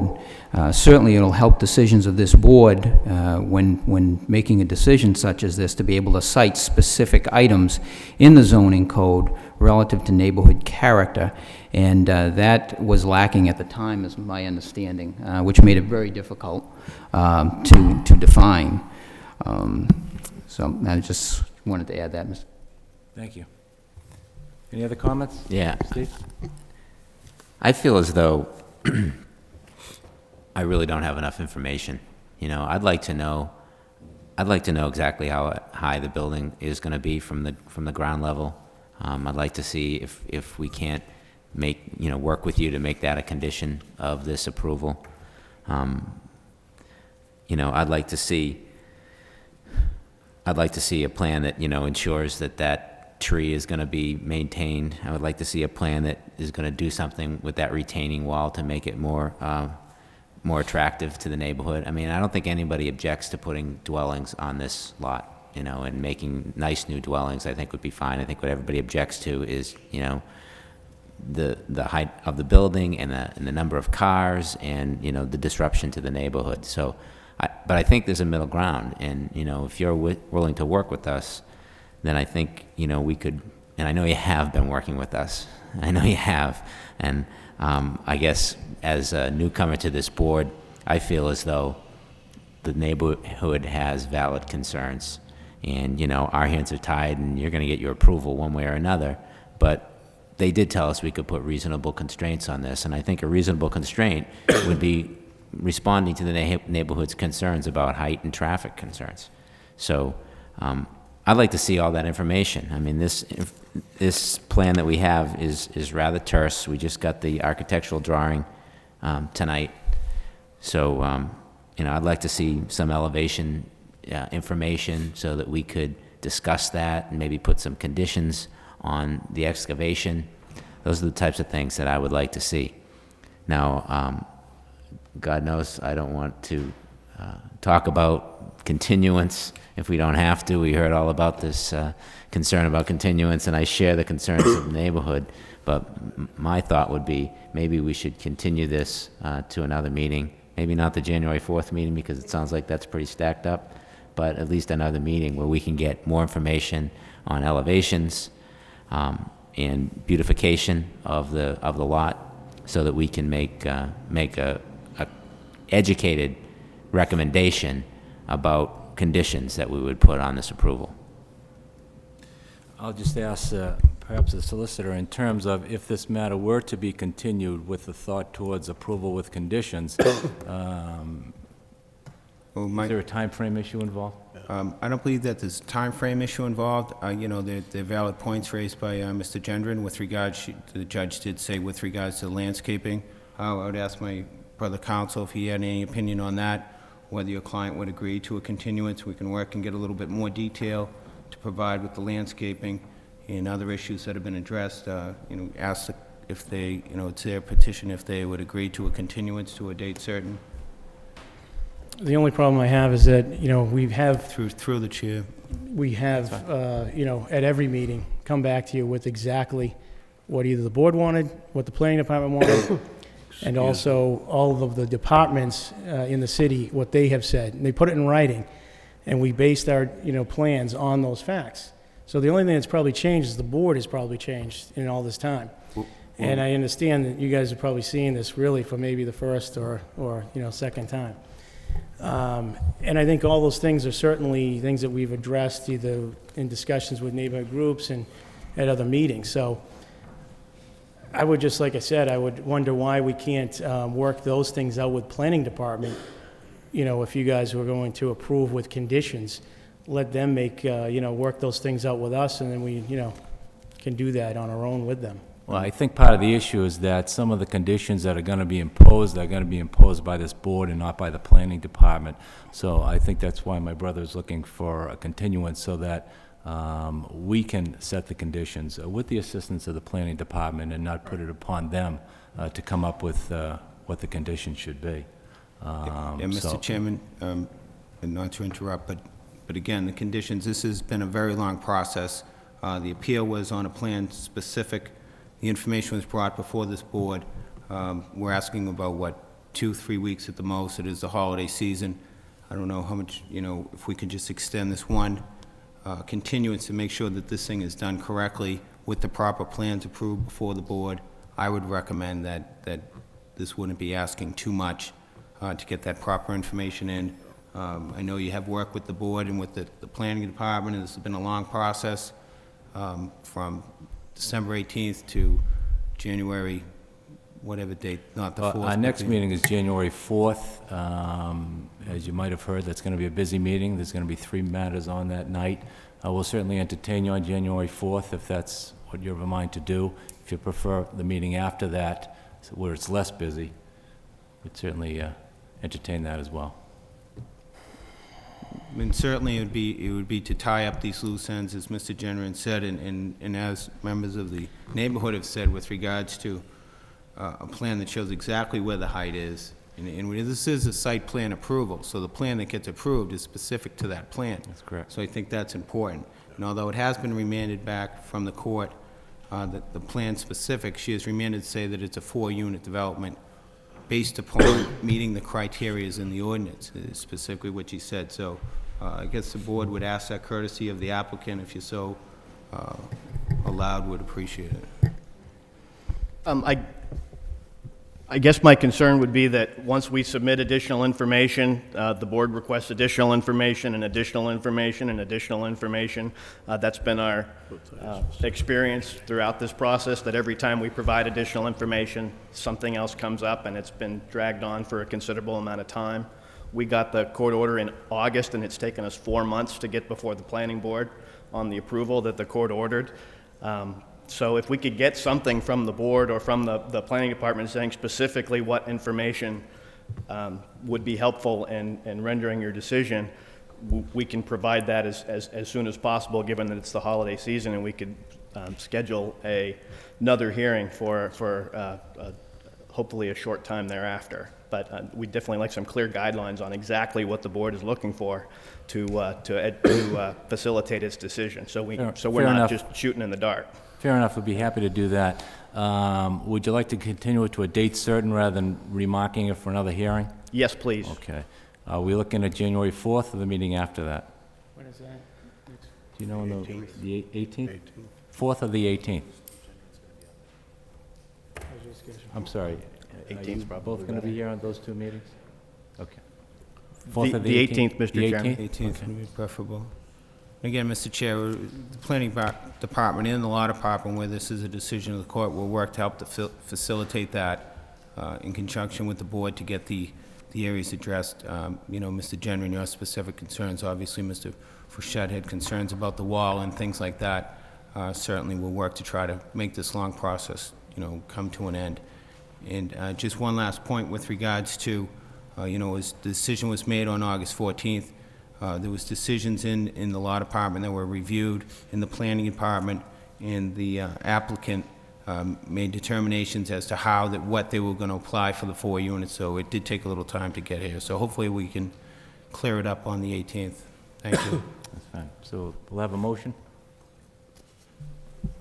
I'll move that we continue this decision until January 18th and ask the applicant to provide more information to be determined to clarify the decision. Do we have a second? Second the motion, Mr. Chairman. Motion made and second, all in favor? Should we go into the specifics of it? No, I think what's going to happen is that we'll get you something from the planning department specifically as to the information that we'd like to see on the 18th. So rather than belabor it tonight, we'll get you something in writing, so, okay? Thank you, Mr. Motion made Chair. and Is it second, just- all in favor? Aye. Aye, any opposed? Motion carries, the 18th? Excellent. Is that something that will have, not to put any pressure on the board, but obviously we want to compile all the material enough in advance of the meeting on the 18th to Oh, get certainly. it to the Sure. board. Oh, yeah. So, Won't be a problem. great. Yeah. Thank you Thank very you. much. And we thank you all for coming down to discuss this tonight.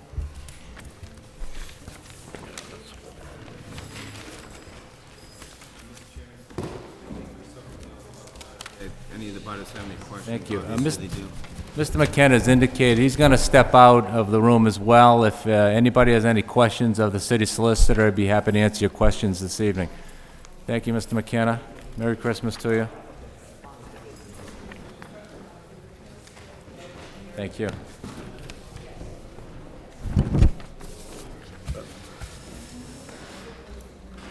All right, next order of business, under new business, we have adoption of Mass DEP Stormwater Management Policy Handbook, Volume 1, and Stormwater Technical Handbook, Volume 2. James, I think you had something for us on this? Yes, Mr. Chairman, thank you. I provided you with I gotta move my mic. I provided you with a brief memo on why this is being brought in front of the board. Essentially, the city engineer and the city as a whole is being pushed by the Mass DEP to basically mitigate much of its stormwater runoff. We have a situation in the city whereby we have a combined sewer overflow. Our sewer system catches both stormwater and sewer water. This is an issue that the state is forcing us to actually fix. But in the meantime, in order to try to mitigate some of that, we are also required to enforce some of the various regulations and standards put forth by the state in the Massachusetts DEP handbooks. What is before you tonight is a memo explaining exactly which of the two sections of those handbooks we are required to enforce, and basically to provide the city engineer and the city with more teeth in the enforcement of those, and also to show to the state that we are actually actively working to promote these management standards. The city engineer has asked the board to essentially adopt those two handbooks as requirements for projects that come in front of the board. I did go online and look at those handbooks. I do have a copy of one of them. It was roughly 50 pages long. I can pass that out. The other handbook is about 148 pages. It's very technical stuff with regards to stormwater management. I didn't bring a copy of that with me tonight because I usually defer to the experts on this stuff. If you have further questions on this, I can have the city engineer provide a memo or a write-up or something to the board. But essentially, that's the gist of what's before you tonight. Essentially, we're just trying to codify what's the practices already. They're following these procedures at this point, and they're just looking for the board to adopt them formally as the Correct. procedures. Yes, Mr. Chairman. Essentially, what I would like to propose to the board is, should you choose to adopt them tonight, the city is currently enforcing these standards and these regulations. However, having the support of the planning board and maybe even adding it to the planning board application, or if in the future we decide to add it to parts of the zoning ordinance, at least that we already have the blessing of the planning board to do so. And that's essentially what the vote is for you tonight. Okay. Any questions? No questions? Anybody want to read these books and report back for the next meeting? Okay. All right, can we have a motion on this? Motion that we adopt the stormwater management policy handbook, Mr. Chairman. Second? Second. All in favor? Aye. Aye. Motion carries. Chair votes yes. Next matter on the agenda is a pre-application session. This is not a public hearing, but a pre-application session is an opportunity for an applicant to come before the board with their preliminary plans for the board's review. So we can see what's going on, perhaps make some suggestions. And if we could have you introduce yourself once you get set up.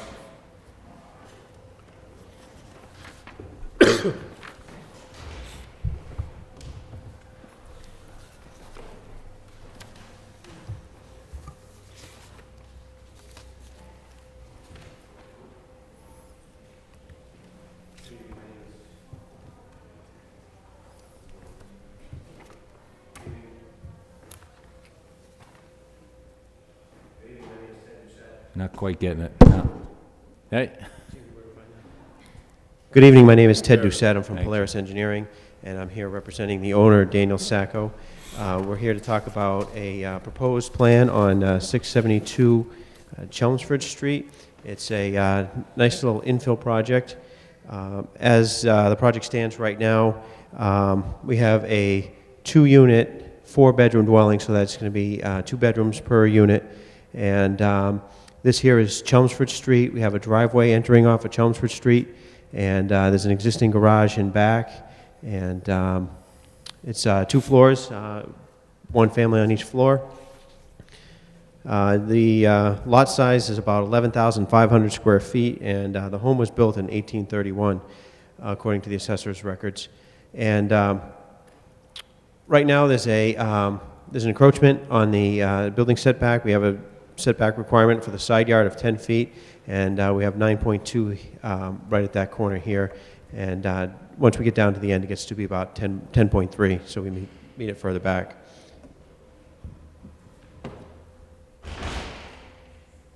So as you can see on this plan, we have the existing dwelling here shown in brown, and we have the proposed units back here. We're proposing to add 2 additional units. It's going to involve removing the garage, and some of the trees in the area may have to be moved. The homeowner is going to provide, or the proponent is proposing to provide 2 parking underneath to try and maintain some of the green space out here. We have some shrubs that act as a natural barrier along this side. He's also going to be adding some trees around here. We haven't obviously finalized that yet. So it's going to be 2 more units, 2 bedrooms each. Of course, the goal here is to try and maintain the character of the neighborhood and upgrade the existing building. And as these are built, he'll be doing repairs to the existing structure as well. There may be some front yard requirements that we have to finalize in front, that this parking may shift a little bit. But other than that, right now we know we meet all the zoning setbacks and requirements. That's about all I have right now. James and I have met and spoken about this, so we've taken some input. And we know that some of the architectural plans are going to require maintaining the same elevation for the windows, so that looks like one continuous building. And we have a rough rendering. You'll have to forgive us. Our draftsman is on vacation this week, so we have a very rough rendering of what we're proposing here. Just continuing the roof line, and then trying to maintain some existing features where you have this gable here, and providing a bump out here also, so that it can be similar. And then, like I said, we'll be doing it all in one siding type to try and maintain the character, make it look like a continuous building.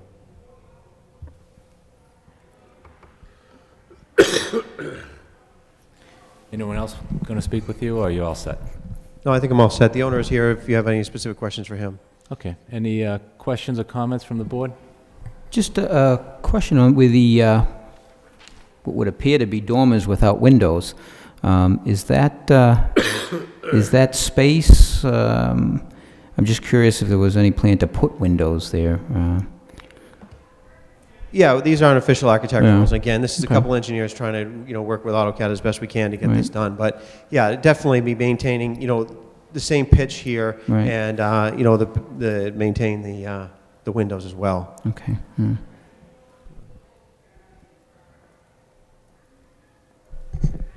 And it will be 4 dwellings.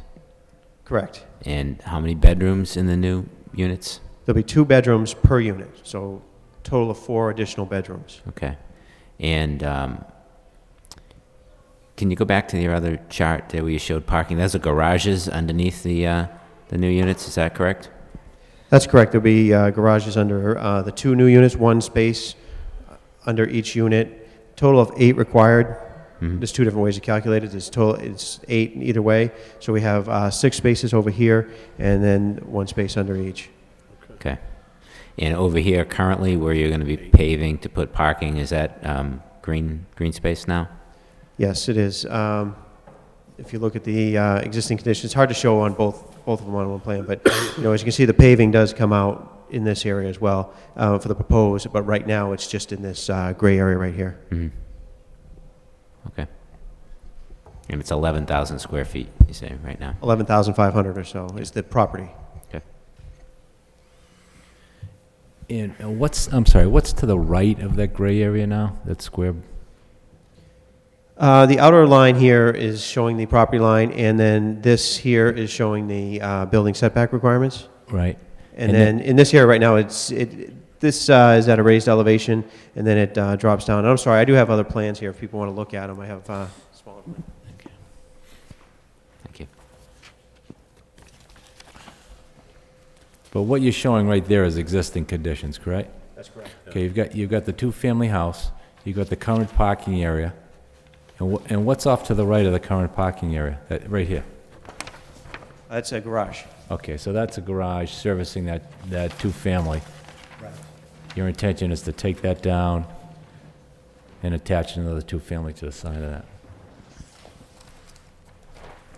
That's correct, and there's a small portion of the existing structure that's going to come down. If you can look on the existing conditions plan, right here we have this existing back room, which isn't of much use, and so that's going to be taken down, and the proposed building will take its place. What's the condition of the current dwelling? I looked at the outside. I have a few pictures here also of the dwelling. The owners have owned it for probably, what, about 10 years now, is it? Or is it just 5 years? I'm sorry. And, they haven't done much with it. The siding's not in the best condition. I think the whole thing could use a little facelift. Where is it?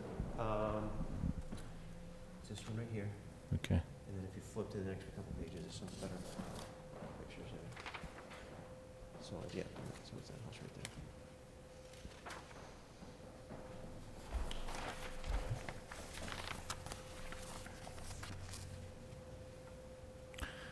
So as I'm looking at this picture of the dwelling, you want to construct off to here? Correct, behind it. That picture was taken approximately over here in this direction. Okay. All right. Could you flip back to the other drawing that you had just for a moment? All right.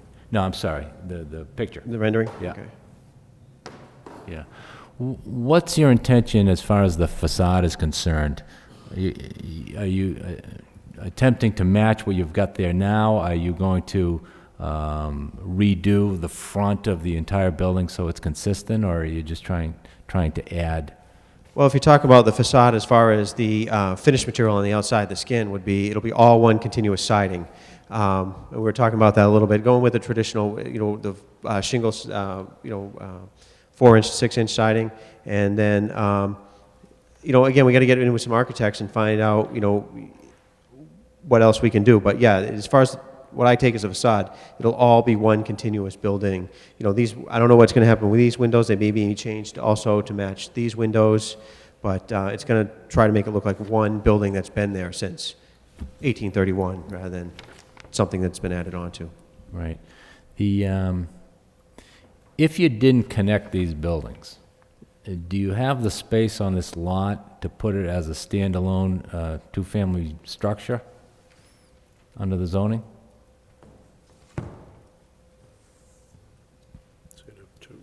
We probably could, if we maintain the setbacks.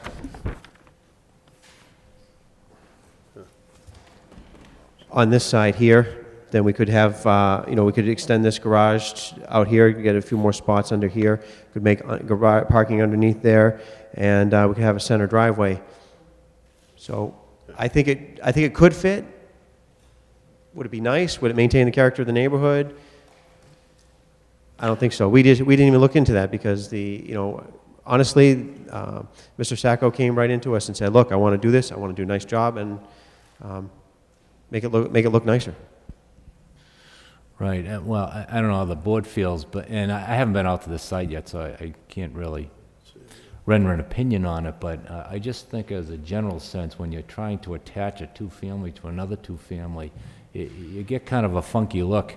And sometimes if you have a standalone building offset a bit, aesthetically, it might look a little bit better. You don't have the front-facing garage doors, things of that nature that aren't as nice architecturally. But again, I haven't seen the site yet, so I'm not certain if that necessarily fits where you are. I think if you look at the aerial photograph there's a lot of other larger buildings in the neighborhood as well. We can look at it. Personally, I just think if we put something else on there, it would look crammed. But are they multi-family properties, the abutting properties? They look like a lot of large houses, but I'm not certain that they're multi-families. Two families?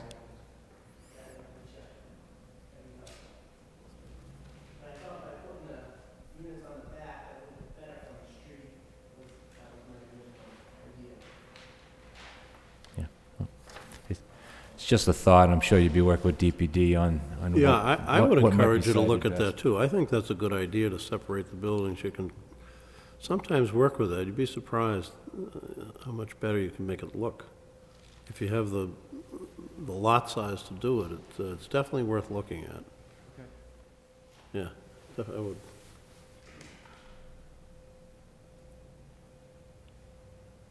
So you've got your driveway entrance. If you could site it off to the right a bit, if it was a separate standalone building, then you could preserve a lot of that back area where the garage is now, if that was to come down, for some substantial green space as well, so.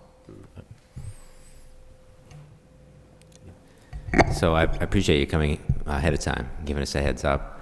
But just, and I also have not been to the site yet and haven't obviously heard from any abutters or anything like that. But my sort of general feeling on, taking the yard of a house and putting up more dwellings is not real positive. Right? If I'm living in this neighborhood, it's a relatively small lot. It's 11,000 square feet. And instead of 2 families living there, it's going to be 4 families. If I'm living in that neighborhood, that's not that appealing to me. So, I'll obviously reserve judgment to see the final plans, but I don't want to mislead you into thinking that something like this is, something that excites me. I'm concerned about the character of the neighborhood when we take a 2-family and we turn it into a 4-family.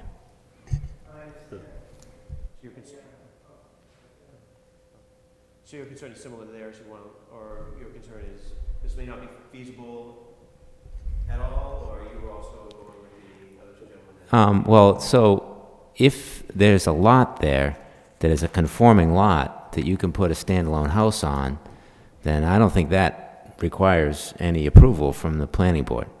My sense in looking at that, I haven't checked the actual lot size or anything, my sense in looking at it is it's probably not a legal lot. So you probably can't put a standalone dwelling there. So, if you could put a standalone dwelling there on a legal lot, then, have at it, that's your right. But if you take a relatively small lot like this in a neighborhood where all the lots are similar and the houses are similar and the yards are similar, and you're trying to, pack another couple of units in there, that is not something that I look on favorably from a neighborhood character standpoint. Yeah.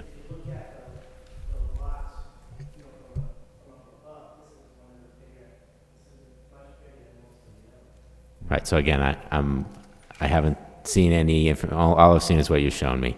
And maybe that it would be okay. I haven't been to the site, I haven't seen all the information. But just for your information, I just want you to know how I generally feel about proposals like this. And I think you definitely want to speak to your neighbors and let them know what you're considering and get some of their thoughts, because they're the ones that are going to come in here and let us know whether they support it, they think it's a good idea, they're going to talk about the traffic issues, they're going to talk about their homes that they've had for 80 years, etc. So you're going to want to make sure that the neighbors are on board and that they're satisfied with what you're proposing there. Not that you can't propose anything that they're not going to be satisfied with, but it would go a long way. I think if you satisfy the neighbors and they're happy with what's going to happen in their neighborhood when you come back.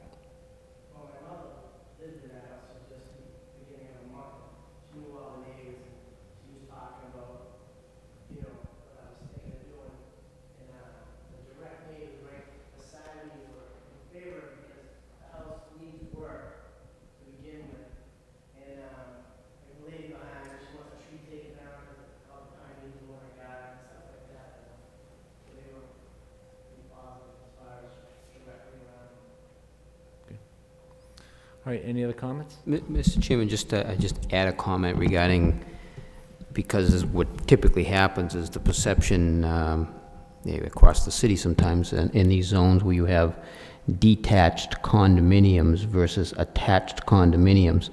They're on legal-sized lots for the zone, but they're not attached, they're detached, so it's not subdividing the lot, putting 2 houses, and that sometimes, I've seen it work, and I understand the theory behind it, but that's also a consideration you know, if you're looking at that. I think you have a valid point, but I think in talking to the neighbors too, because typically the perception is that, oh my God, you're putting a house on an undersized lot, but what you're doing is you're splitting up a four-family and detaching them, and it's a condo, and it's land's owned in common ownership, and you have your unit deed, and, you know, that's what it is, rather than having a big row. And the reason that was put in there to allow the detached was to prevent having these condos put sideways into these lots, all attached in big straight facade, and I think that's what the chairman is trying to get at, is perhaps, even when you talked about bump outs, I'm just a little, looking at that quick rendering, it looks like just a straight facade, and, you know, so, again, we reserve judgment till the final product. And again, we talk about that, and that's engineers not draftsmen, that's the whole thing. Yeah. We're just trying to get an idea of the size, and, you know, maybe we can better figure it out rather than bring up any more questions. Any other comments? All right, I think we're all set. And thank you for bringing that in. We'll look forward to seeing you back. Joe, I gotta get a drink of water. Okay. We're going to take a 2-minute break.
Set. Okay, back on the record. Our next order of business is actually under old business, the Lowell Catholic High School administrative adjustment. The planning board will discuss an adjustment to one of the conditions of approval associated with the expansion project of Lowell Catholic High School, which was voted on by the board in August 2004. The adjustment will address concerns regarding traffic and public safety during school dismissal. Hello there. Good evening. Good evening. My name is Tony Romano, the assistant principal at Lowell Catholic High School. I'm here this evening to share with you the trial period of using the rear gate at 530 Stevens Street, the site of the Lowell Catholic High School campus. Beginning with the week of October 23rd, we began to exit the parking area from the rear onto Wilder Street for approximately 30 minutes each school day from about 2:15 to 2:45 p.m. although later in this discussion, I would like to mention that there might be some opportunities that we would like to get permission for if this proposal is granted, to do this at earlier times when we have half-days. For example, this Wednesday's a half-day, and our school dismissal will be at 11:30, and then there'll be some exams, midterms and final exams, when we'll dismiss early as well. So just that piece I can mention a little later.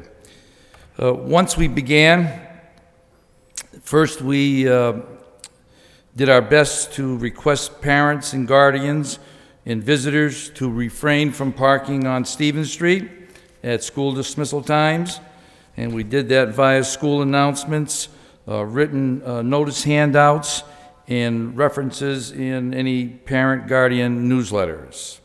We also shared with members of our student council the need for us to be good neighbors, in the hopes that with the use of the rear gate and the minimal parking in front of the building, that certainly we could be better neighbors in our school location. When we began the use of the rear exit, we took our campus security person on a daily basis and had that person stationed in the rear at the corner of Edda Road and Wilder Street to observe and to take counts of what was happening.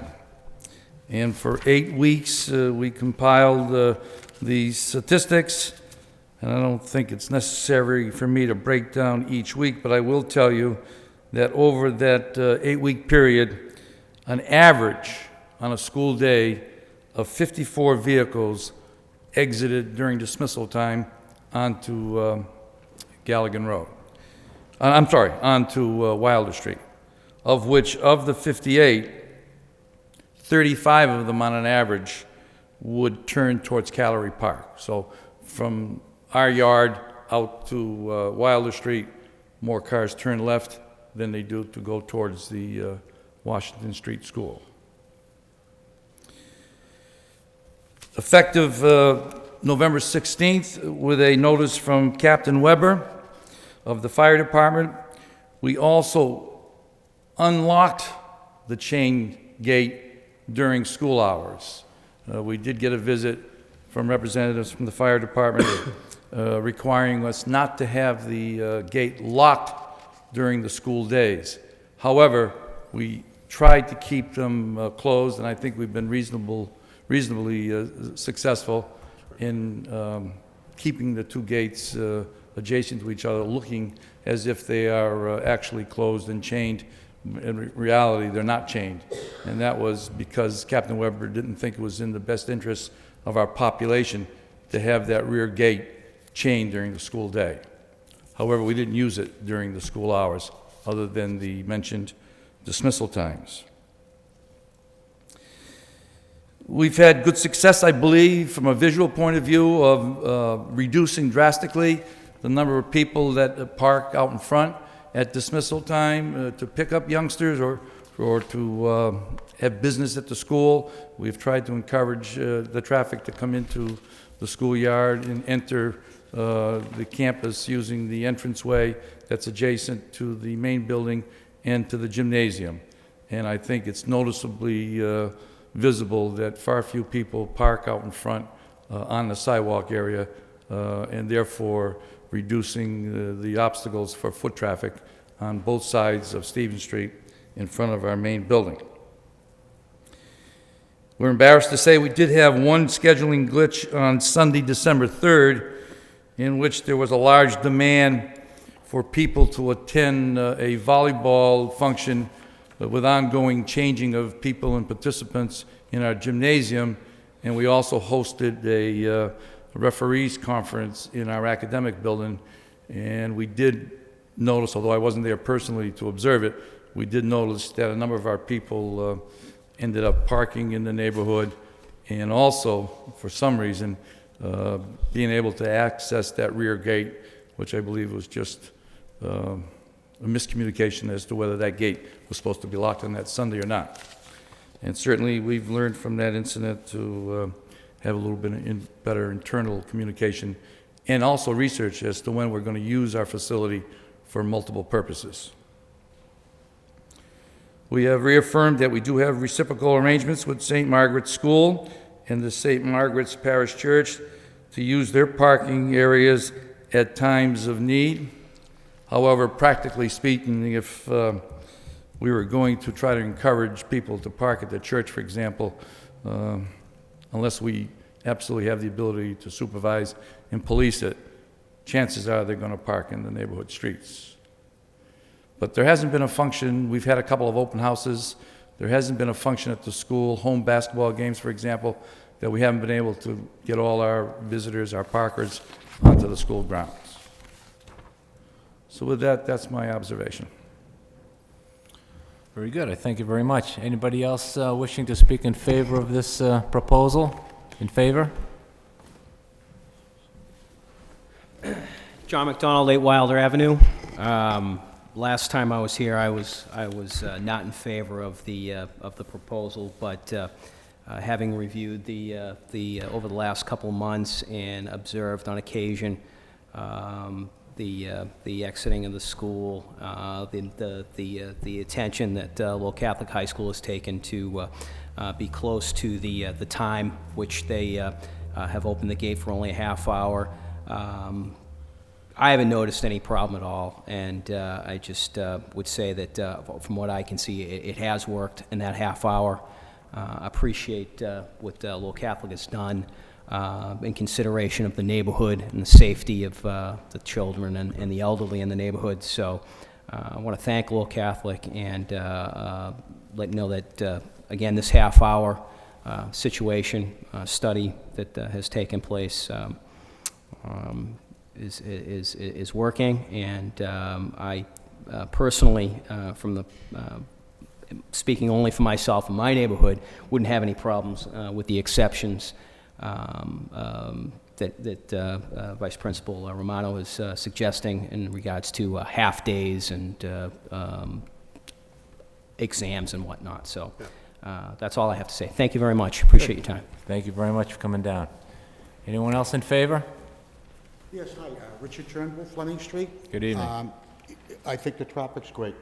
I saw him hustling out there a few times, even getting him off the sidewalk off of Stevens Street. He was out there, so they're not on the sidewalk. There's some brand-new no parking signs out there, so it seems to be flowing. You can take corners better. It's much safer for everybody, pedestrians and cars. So really, they did a great job, I think. Good. So Glad the to gate's hear it. working. So, Thank you. thank you. Anyone else in favor? In favor? Anyone in opposition? Very good. Any comments from the board? Yes, Mr. Romano, are you taking steps to police the students entering and leaving the school now? I try to. Obviously, the school's a busy place, but we do assign a teacher every afternoon that has a duty in the parking area, and I try to get out there myself, and our facility manager tries to get out there. But as I said earlier, we do have a part-time security person that we station out at that intersection of Edda Road and Wilder Street to observe from there. So between us, I think we got a much better handle on it, frankly. And that security person is going to continue? Yes. That'll be permanent? Yeah. This person has some other tasks as well. It's a 3-hour shift. So the half hour or so, he does the outside, and then he has some responsibilities within the building as well. I see. No, I think it's great. I would commend Lowell Catholic on their recent addition. I think it looks great. I think Lowell Catholic's a great educational option to have in the city of Lowell, and we're glad that you were able to work out any issues with the neighborhood. Any other comments? I have a couple of things, Joe. This report from the city's transportation engineer indicated that, I'll just read it, I guess. The study showed that the delay of student drivers exiting the school driveway is partly attributed to the Stevens Street traffic northbound, but also due to the students walking by, stopping and talking to drivers, I guess in the back parking area, maybe. This is something that the school administration should enforce on their students to help address some of their concerns if they want to be realized. I guess it's just a traffic, a little bit of traffic. Help me, I guess I'm not quite sure of the precise location of the question. He doesn't say. I'm envisioning it to be wherever you pick up, during a pickup time in the... We try to encourage people to come to the rear of the main building Right. to pick up, and we try to obviously visually manage that. But we do have kids out in front. See, that is a bus stop on Stevens Street. We do have, just like you would see on any regular weekday, up and down Stevens Streets, there are bus stops for the Lowell transit system. Sure. So I do know, at the same time as we're monitoring and watching what's going on in the rear building, we have a number of kids, and I'm not sure exactly, it might be 225 or 235, I've forgotten, but there is a bus stop smack in front of our building Okay, maybe we on can Stevens get some Street. clarification on that. 'Cause he doesn't state specifically where, and I read this and interpret it as meaning with this cars being backed up because this is happening. And it's something you should be aware of so you can police it, that's all. Sorry, Mr. Chairman, if I may. I did speak with the traffic engineer about this, and I was out there several times with him as well to observe and to take traffic counts and to look in the neighborhood. And I believe, and I can clarify this if the board would like me to, I believe he's discussing, and we've had this discussion with Mr. Romano as well, is primarily exiting the site, whereby students may be driving onto Stevens Street and other students are coming out of the building, and they're usually talking to each other while a couple of students are in the cars and a couple are out of the cars, and I know Mr. Romano is continuously working on that, and it's you know, it's always a struggle with students. They want to converse. They're very social people, but I believe that is the area where the traffic engineer is discussing some of his concern, because that does back up traffic onto the site itself. And if people are trying to turn onto Stevens Street, it could also slow down traffic on Stevens Street. Your observation, I think you shared that with me once early on too, James, is that, see, we have the three separate buildings, and the exiting to Stevens Street, we didn't prohibit that, by the way. You know, this action of using the rear gate as an exit from our facility, we didn't prohibit folks from using the exit to Stevens Street as well. We just, as you can tell, we got quite a few vehicles to go to the rear of the parking area rather than out onto Stevens Street.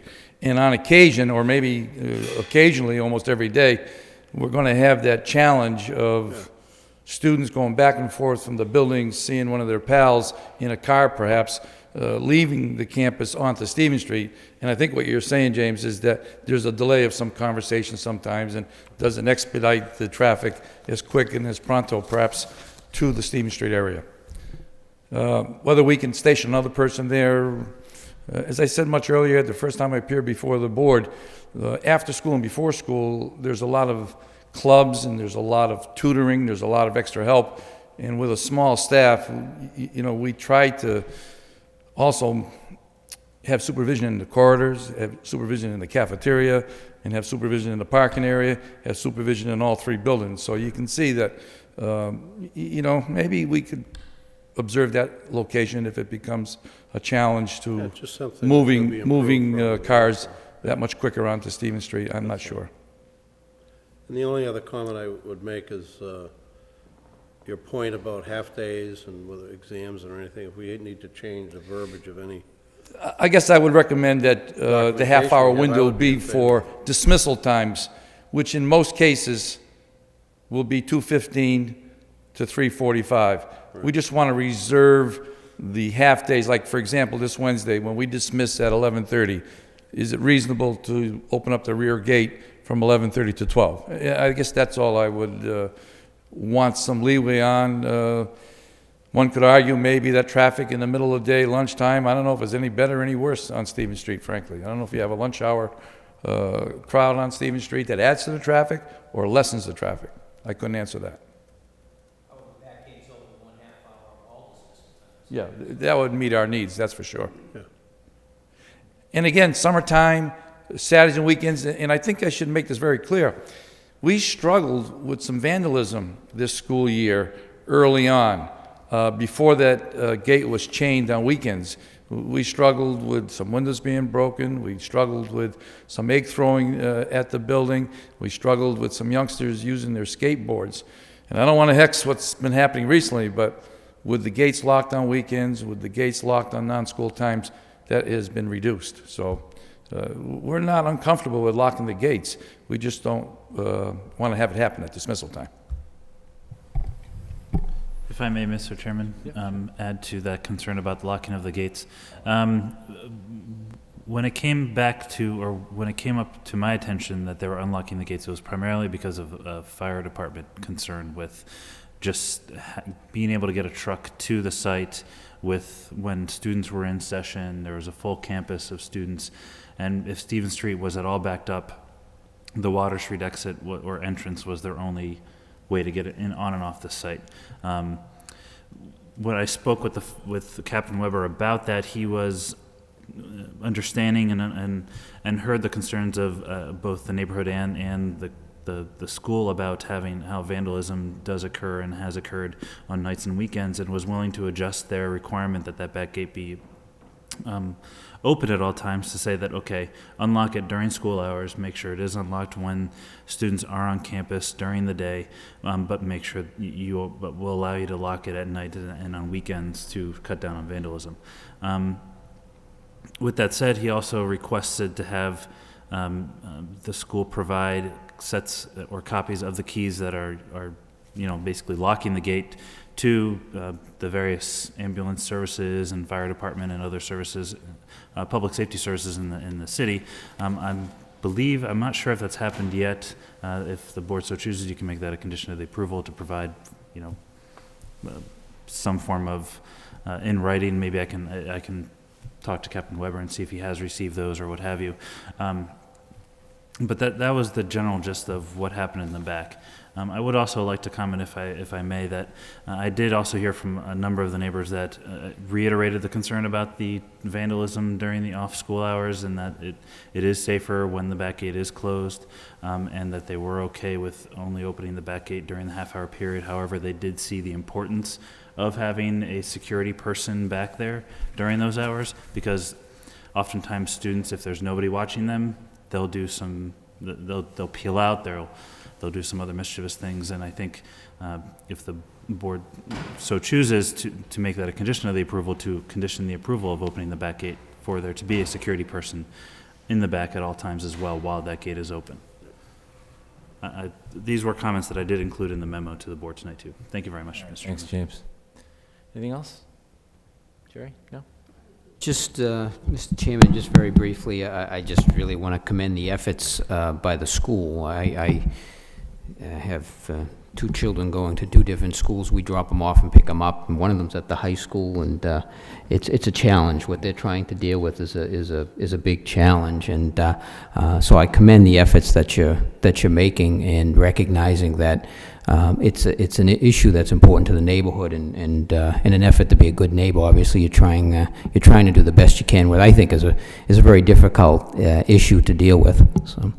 Well, obviously, I'm pleased that a couple of neighbors came here this evening, but we certainly understand our role as being a good neighbor, hopefully, and we know that the neighbors have been through a lot with the construction piece. Certainly last school year, we weren't able to park a lot of cars on the schoolyard because of construction workers and things of that sort. So we'll continue to try to be a good neighbor. We are dealing with 15, 16, 17-year-old youngsters, and from time to time, that presents challenges, as you would guess. But again, we want to thank you for your attention. Okay. And I also would like to commend Lowell Catholic for their efforts in this regard. The last time this was before us, I think there were quite a few neighbors that came out, and they were concerned about how this was going to work out, and I think you've done a good job policing this area and taking care of the problem. These are obviously works in progress, and we never know what the future is going to hold, but I'm happy to see that to this point it's worked out. So any other comments? Good Catholics. Yeah. May I have a motion? Hi, Jerry. Mr. Chairman, I'd like to make a motion that we adopt the administrative adjustment subject to, and I think if I heard that correctly, that the gate be opened 1/2 hour before dismissal with security personnel there. And to change, I believe, the wording to dismissal time rather than a fixed hour time in there. Just to be clear, at dismissal time. At dismissal. Yeah, at dismissal time. So to interpret that, if dismissal time is 2:15, the gates are open from 2:15 to 2:45. If dismissal time is 11:30, the gate will open from 11:30 to noon time. Okay. And I think if I could add to that, would like to continue having the staff person monitor the gate during that half-hour period, and make sure that we provide the fire department emergency access keys or whatever they need for that, so. So we have a motion, we have a second? I'll second the motion. Okay, all in favor? Aye. Aye. Chair votes yes. Motion carries. Thank you very much. Good job. All right, on to other business. Notices from abutting towns. Did we have any? If I may, Mr. Chairman, those were provided tonight. I had them in today's packet. It was an Oh, I see oversight. them. Yeah, thank you.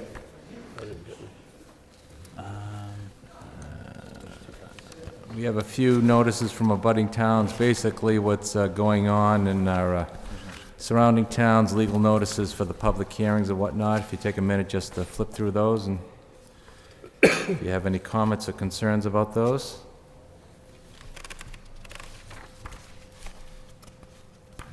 Looks like the towns are all busy, not as busy as us, but still keeping busy. Okay, we have a motion concerning the notices from abutting towns. Mr. Chairman, I'll make a motion to place the notices from abutting towns on file. I second the motion, Mr. Chairman. All in favor? Aye. Aye. Motion carries. General correspondence. I see there was one bit of correspondence we received addressed to our chairman, Mr. Linehan, and it relates to the fact that the term of Richard Lockhart as Historic Board member representing the Planning Board is due to expire on February 27th, 2007. In order to ensure the uninterrupted functioning of the Historic Board, I will request that the Planning Board begin the process of considering names for nomination. The appointment will be effective March 1, 2007, for a 2-year term ending February 28, 2009. I would suggest that we continue that vote until we have Mr. Linehan here with us, so I'd take a motion to continue that nomination to January the 4th. So moved. Second. All in favor? Aye. Okay. ZBA legal notices, I don't think we had any. The ZBA had their meeting already last Monday, so I think they're ahead of us in this particular case, correct? Correct, yes. They did have a meeting, and I believe they're observing the holiday schedule similar to this board. It must have been lost without our recommendations. I don't know. I know that they had to suspend at 11 o'clock because they got thrown out of the building, so there's the good news for us. If we go to 11 o'clock, that's the end of it. Any other further comments? Hearing none, I'd like to wish everybody a very Merry Christmas, Happy Holidays to all. Same to you, And we'll take a Mr. motion Chairman. for adjournment. So moved. Second. All in favor? We are adjourned.